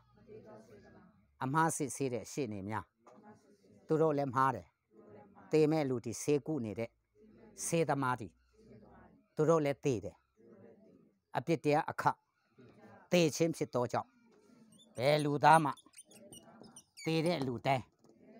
အပြစ်ရှိကြောင်းထင်ရှားလေတော့တည်းကဲဒါဆိုဒီမှာရှိတဲ့လူဒီကလေးလဲလူကြီးလဲလူလာရောအကုန်လုံးအချိန်မရွေးမသေးဘူးလားဒါဆိုပါရှိလဲမွေးကလေးအပြစ်ရှိတယ်ဘာကလေးအပြစ်ရှိပိစကလေးအမိပိုက်သေးကလေးမရှိဘူးလားဘုရားပြောတာမမှန်ဘူးလားအဲ့ဒါကြောင့်ဒါဆိုရင်တော့နက်ဖာအဲ့ဒီအပြစ်ကြွတ်ဖို့ရအတွက်ဆေးရှိတယ်နက်ဖာအဲ့ဒီဆေးရမယ်မလို့ချင်းဘူးလားလို့ချင်းမယ်ဒီလောက်မုတ်ဆိုးမဘဝ14နှစ်ဘယ်ယောက်ျားမှမကြည့်တဲ့တော်တန်းတင်တောင်မှ TV လေးတော့မကြည့်ဘူးလား तू မပြောနဲ့ဗျာဟောမှာဘာသာရေးခေါင်းဆောင်ကြီးဒီလူများဒီကိုဆုံးမတွန်တင်နေတဲ့ကာယကံကိုလုံအောင်ထိတ်ဝစီကိုလုံအောင်ထိတ်မနောကိုလုံအောင်ထိတ်ကိလေသာယာကစိတ်တွေမရှိအောင်ချုပ်တီးပြီးတော့ကျင့်ကြအားထုတ်ကြဆိုပြီးတော့မှမကျင့်ဘူးလားအဲ့ဒီလူဒီတောင်မှတော်တန်းတင်အစော်အရဆိုနည်းနည်းပါးပါတော့မစင်စားဘူးလား စဉ်းစားတာပေါ့စိတ်ရှိနေတယ်ဖယားရှိမှာပေါ့လူရှိမှာတော့ဒီသူကမဆိုးပါဘူးလို့မထင်ဘူးလားဖယားရှိမှာတော့အစင်မပြတ်ဆိုညချင်းတက်တက်ရှိကြောင်းကိုတဲ့ကဲဖယားမမြင်ဘူးလားအားလုံးလည်းကိုတို့ဖယားကြီးဒီတခါတော့ထမင်းထုတ်တယ်လည်းရောက်လာခါနေတော့ကြောင်းရောက်လာမှရမှာနော်မရောက်သေးဟုတ်လားမရောက်သေးနော်ရတယ်ခဏလေးနော်မရောက်သေးတော့ထမင်းထုတ်လေးတော့ယူသွားအောင်နော်အဲ့တော့အိမ်မှာပြန်သွားပြီးမီးလည်းပြတ်တယ်ချက်ပြုတ်လို့လည်းမရထမင်းထုတ်ကိုစီယူသွားတာမကောင်းဘူးလားကောင်းတယ်နော်ဟောကမ္မကိုစလဲ2ယောက်ကတော့တင်မအောင်အိမ်မှာသူက3ရက်တော့3ရက်4ကနည်းတယ်မနည်းဘူးလားဒါပေမဲ့ဒီနေ့ကြားသမျှကိုသာမှတ်ကျုံတော့ဒီနေ့ကြားသမျှသာပါပြုတ်တော့မှတ်ကျုံတော့ဒီနေ့တေနဲ့ဟာကကောင်းစင်ကြီးကပါလဲအစအကောင်းမှ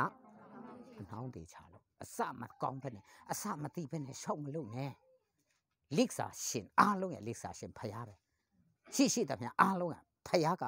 ကင်းတယ်လို့ရှိလားအားလုံးလည်းဖန်ဆင်းတော်မူခြင်းနဲ့ကင်းလွတ်လပ်ဖြစ်သောအရာတစုံတစ်ခုမျှမရှိဖန်ဆင်းတော်မူခြင်းနဲ့ကင်းလွတ်လပ်ရှိသောဖန်ဆင်းခြင်းမဖြစ်ပဲနဲ့ရှိလာတာဘာတစ်ခုမှမရှိဘူးဖရားဖန်ဆင်းသမျှရှိသမျှအားလုံးဖရားတဲ့ဒါကြောင့်လိကစာရှင်ကိုသိဖို့လိုတယ်အိမ်ထောင်တောင်ရခုံမှားရင်တစ်နှစ်ပဲခံရမယ်ကိစ္စမရှိဘူးနောက်နှစ်ပြင်ဆင်လို့ရတယ်အိမ်ထောင်ပြုတ်မှန်တစ်သက်ပဲတယောက်ယောက်တည်လို့ရှိရတယ်လွတ်ချောနေလို့ရတယ်ကိုးကွယ်မှုမှားလို့တော့ဘာမှားလို့တော့ကိုဟာကိုပဲဖရားလို့ကိုဟာကိုပဲကင်းပါတယ်စင်ပါတယ်လို့ကိုးကွယ်နေပြီးတော့မှဖြေးနိုင်ပါတယ်အောင်မှာပါတီထွက်မယ်ဂုံထူးပါမယ်ဆိုပြီးတော့နာမယ်တော့မပါလာတဲ့အကြောင်းသူအကြောင်းသားတွေမများဘူးလားများတယ်သူတို့ဟာသူတို့ရတယ်လို့ထင်လို့ဇာစစ်ဌာနကအမှတ်ပေးစည်းမြင့်နဲ့ပေးတဲ့အခါမှာ39မှတ်ပဲရတော့မကြဘူးလားကြသွားတာဒါတည်ရှိတယ်ဒါကြောင့်ဒီနေ့ဖရားရှိမှကျွန်တော်တို့အပြစ်မလုပ်ရင်လည်းအပြစ်မကင်းပါတဲ့ကိုးကွယ်မှုကမမှားဘူးလားဒီနေ့ကိုးကွယ်နေတဲ့လူတိုင်းကအပြစ်မရှိအောင်ကြိုးစားကြတဲ့အပြစ်ကိုမလုပ်ကြနဲ့ရှောင်ရနဲ့ဆောင်ရဒါဒီကိုရှောင်ခြင်းပါဒါဒီကိုဆောင်ရွက်ပါ do and don't လုပ်ဖို့နဲ့မလုပ်ဖို့ဒါပဲပြညာချက်တည်းပြောပြီးတော့လူတိုင်းမဆုံးမဘူးလားဆုံးမနေတာကအလားကောင်းပေမဲ့အခါမနှောင်းသွားဘူးလားခါနှောင်းသွားတယ်ဒါကြောင့်အရေးကြီးတဲ့အကြောင်းဒီနေ့ကျွန်တော်တို့ကမွဲကြတဲ့အပြစ်ပါလာတော့နောက်မှကြီးတာပြီးမှလောဘမရှိနဲ့ဒေါသမရှိနဲ့မောဟမရှိနဲ့ဆိုတော့အကုန်မရှိဘူးလားအကုန်ရှိနေတော့တာတိယုံကလွယ်လို့ပါတတ်နိုင်ငရဲသွားဖို့ပဲမသိလာဘူးလားအားလုံးလည်းအောင်ဒီနေ့သိတာယောဂအခြေအနေဒီစမ်းစစ်လိုက်တဲ့အခါအမတမအပြစ်မလုပ်ဖူးတဲ့တော်တန်းတင်တောင်ဘာသာရေးခေါင်းဆောင်တီတောင်မကင်းဘူးဆိုတော့ကျွန်မလဲဒါကတော့ပဲတတ်နိုင်မလဲမရှိလားဘူးလားအဲ့လိုသိဖို့လိုတာငါကင်းနေဟဲ့ဘာမရှိဘူးပြောမနေနဲ့အဲ့လိုပြောရင်းနဲ့အပြစ်ရဲ့အခါတဖြည်းဖြည်းမအိုလာဘူးလားမနာလာဘူးလားမသေးသွားဘူးလားအဲ့ဒါဆိုအပြစ်မရှိဘူးလားအားလုံးလက်အောင်ကျွန်တော်တို့ဒီဆရာလေးမနာအစအားလုံးအပြစ်ရှိတယ်ကျွန်တော်တို့သိလာတယ်ဖျားဥပဒေပုဒ်မစာလအခန်းကြီးစာလ51အပိုက်ငယ်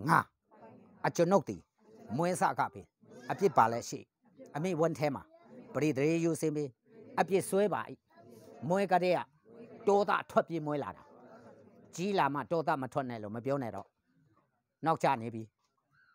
အမိဝန်တွန်းကတဲ့အပြစ်ရှိတော့ကြောင့်ဦးအေကိုတီဦးအေတင်နော်ဦးအေတော်တီအားလုံးလားဦးအေတော်တီလောဘမကြီးဘူးလို့မပြောနဲ့သူ့ဟာသူသိတယ်သူမသိတာကအမေတော့စော့တုံးကတစ်ဖက်စော့တစ်ဖက်ကင်ထားတာဦးအေတော်မကပါဘူးဒီမှာရှိတဲ့လူအားလုံးမွေလာကတဲ့ကလောဘကြီးထွက်လာကတဲ့က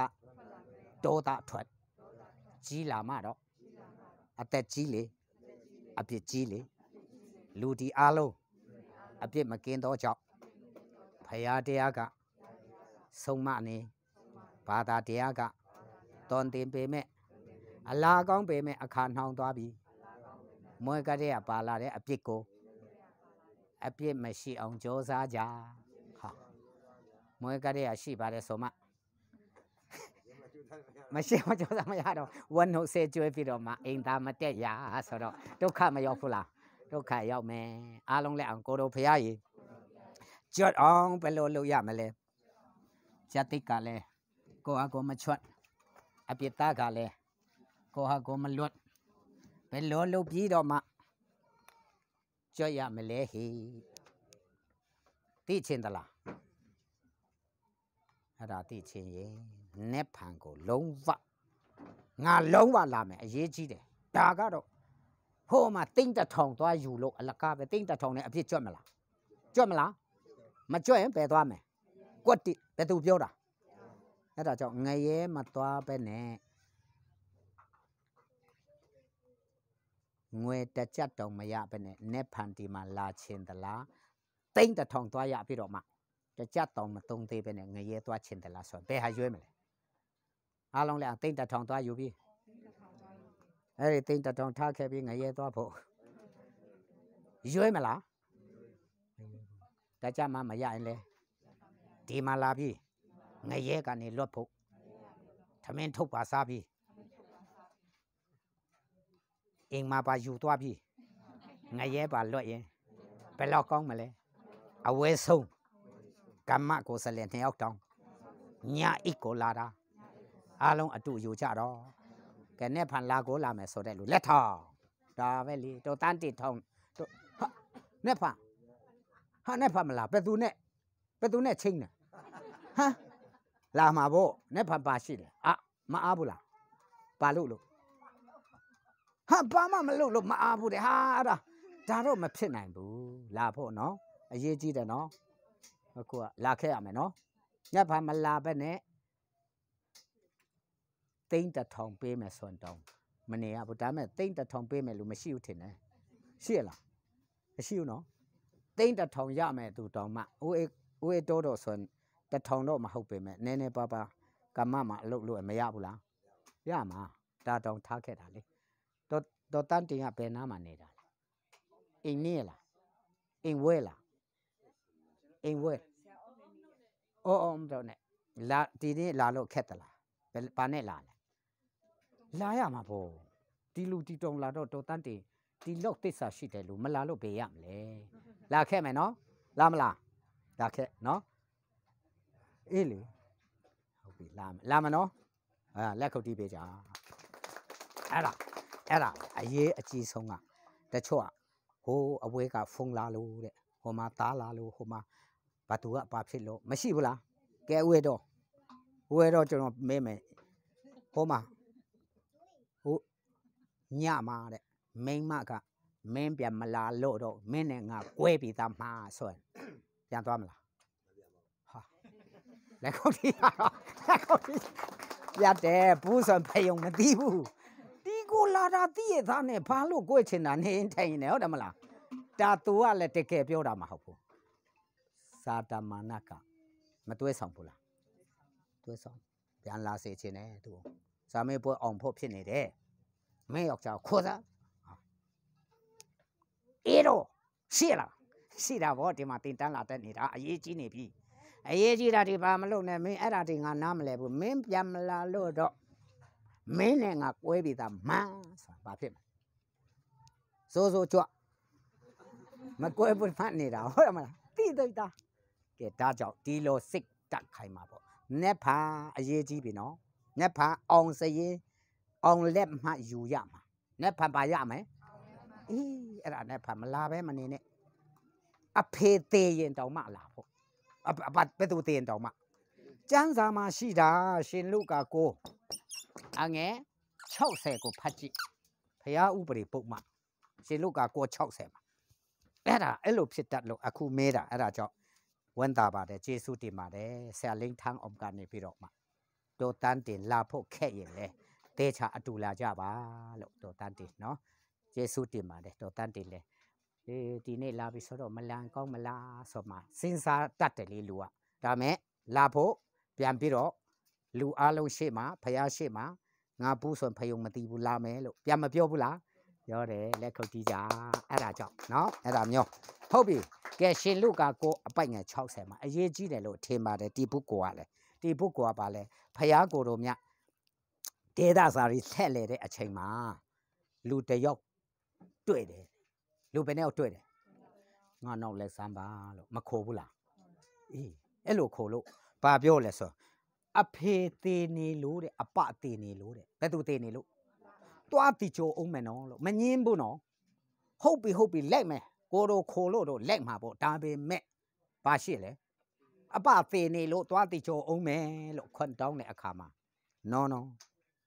လူသေးကလူသေးတီချိုပလေးစေးတဲ့မင်းကသွားပြီးဖယားနိုင်ငံအကြောင်းပြောဖို့ငါခိုးတာတဲ့ဒါဆိုဖယားတရားနဲ့ပတ်သက်လာရင်လူသေးတာတောင်အရေးမကြီးဘူးတဲ့လူသေးကဆိုတာကတခြားလူသေးဒီဖယားတရားမဲ့နေတဲ့သူဒီအရက်သမားဖဲသမားအလောင်းတောင်မှ9ရက်9လီဖဲရက်ဖို့အလောင်းတောင်ဝဲပြီးမပျော်ကြဘူးလားအဲ့ဒီလိုလူမျိုးတွေကအလောင်းကိုတော့တီချိုလို့ရတယ်လူသေးကလူသေးတီချိုပလေးစေးမင်းကိုငါခေါ်တာကလုံးဝသာဝရဖယားထမသာဝရကောင်းစားဖို့ငါခေါ်နေတာလို့မပြောဘူးလားကဲဖတ်ကြည့်လိုက်60ဖတ်ကြည့်ပါ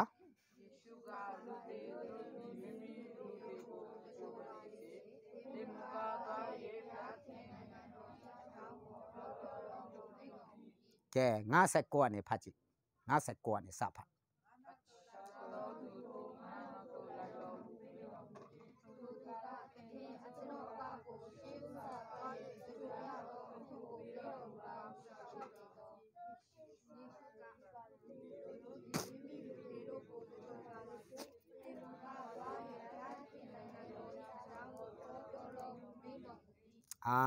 အားလုံးကံကောင်းတယ်လောကစကားနဲ့ပြောမစွန်ကံကောင်းပါတယ်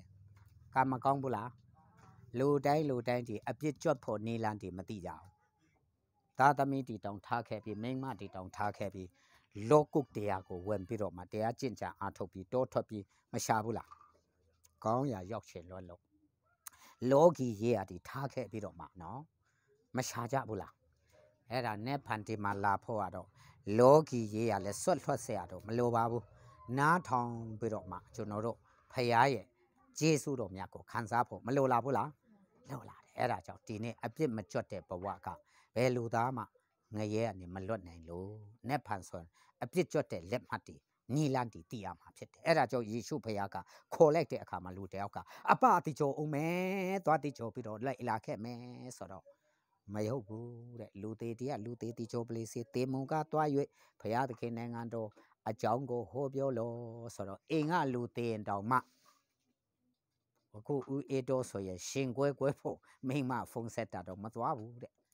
သွားမလားအဲ့လိုမျိုးပေါ့နော်နဲ့ဖာအရေးကြီးတာဒီပေါ်လာလိမ့်မယ်တော့တခြားအရေးကြီးတာမပြောနဲ့အိမ်ကလူသေးရင်တောင်မှအဲ့ဒီလူသေးထားခဲ့ပြီးလာခဲ့ဟာဘာဖြစ်လို့လဲအဲ့ဒီလူသေးဆောက်လို့ပြန်ရှင်မလားမရှင်တဲ့အပြင်ကိုပါသေးရင်ငရဲသွားမယ်ကိစ္စကနေလွတ်သွားအောင်ဖယားကခေါ်နေတာမဖြစ်ဘူးလားအားလုံးလည်းအကိုတို့ဖယားကြီးတို့တန်းတင်လို့ပဲနဲ့ဖန်ပြန်လာဖို့ကျွန်တော်တို့လည်းကတိပြုပါတယ်ဦးအေတိုးနဲ့လှအေးဆွန်လုံးဝအောင်လာတော့တာညအိဖို့ကိုလာတော့တာဒါဆိုရင်တော့နဲ့ဖန်8နိုင်ခွဲလုံးဝစနိုင်အောင်လာပါမယ်ထမင်းထုတ်ရောက်ပြီလားဟာရောက်ပြီတဲ့လက်ခုပ်တီးကြကဲကျွန်တော်ဆုတောင်းမယ်နော်ဆုတောင်းမယ်ခဏလေးဆုတောင်းမယ်ကောင်းကင်ဘုံရှင်ထာဝရမြတ်စွာဘုရားသခင်ဤနေရာမှာဤအချိန်လေးဟာအဘယ်ငရဲမသွားဖို့ရန်လက်မှတ်အလူအရက်ကိုယူနေရတာဖြစ်ပါတယ်ဒါကြောင့်ကျွန်တော်တို့ကပါလက်မှတ်လို့လေကိုယ့်အကိုစ조사ရင်ကောင်းရာရောက်မှာပါလို့ထင်ခဲ့ကြသမျှအိုးကျွန်တော်တို့ကကြံစီခဲ့သမျှဟာတဲထဲရည်သွန်ကုသိုလ်တပယ်ငရဲတပိတ်တာဖြစ်နေလို့ဒီနေ့လူသားဒီကိုပြန်လဲစစ်ဆေးတဲ့အခါမှာမွဲကြတဲ့အဖြစ်ကပါလာပြီးသူ့ဆက်ရက်ပါထပ်လုံနေလို့အပြစ်နှမျောစလုံးသူ့ဆက်အပြစ်ကြောင့်ငရဲမဟုတ်ပဲနဲ့ရဲစခန်းမှာသွားရှင်းပြီးတော့တေသွားရင်လေပိစအပြစ်မကြွတ်လို့နောင်တမလွန်အပယ်ငရဲပါသွားရမယ်ကိန်းဆိုင်လေတဲ့အခါကျတော့ဒီနေ့နားလေလာကြပြီ ဒီနေ့အပြစ်2မျိုးရှိတယ်ရဲလည်း2ရဲရှိပါတယ်အဲ့ဒီရဲ2ရဲထဲမှာရဲစခန်းမှာသွားရှင်းတာတော့ကိုမလုတ်ရင်တိတ်ခါရှိတယ်ထောင်ထဲမှာကြဘူးကိုလုတ်ရင်တိတ်ခါကြတယ်ထောင်ထဲမှာရောက်ရတယ်မျက်နှာငင်ရတယ်တော့လေသေသွားရင်တော့အပြစ်မကြွရင်မွေးရပါအပြစ်ဝက်ကျွဲမကြွခဲ့ရင်ဝိညာဉ်ပါငရဲရောက်ရမယ်ဂိမ်းကိုဆိုက်လေတဲ့အတွက်ကြောင့်နေဖန်ဒီအရာကျွန်တော်တို့လှုပ်ထားတဲ့အပြစ်ကြောင့်ကိုခံရတာကပြဿနာမရှိပါဘာမှပုမတိပမတိမလုတ်လိုက်ရတဲ့အပြစ်ဝက်ကျွဲကြောင့်ငရဲသွားရမယ်ဂိမ်းဆိုက်လေတဲ့အခါမှာနေဖန်ဒီအပြစ်ကိုကြွတ်ဖို့ရအတွက်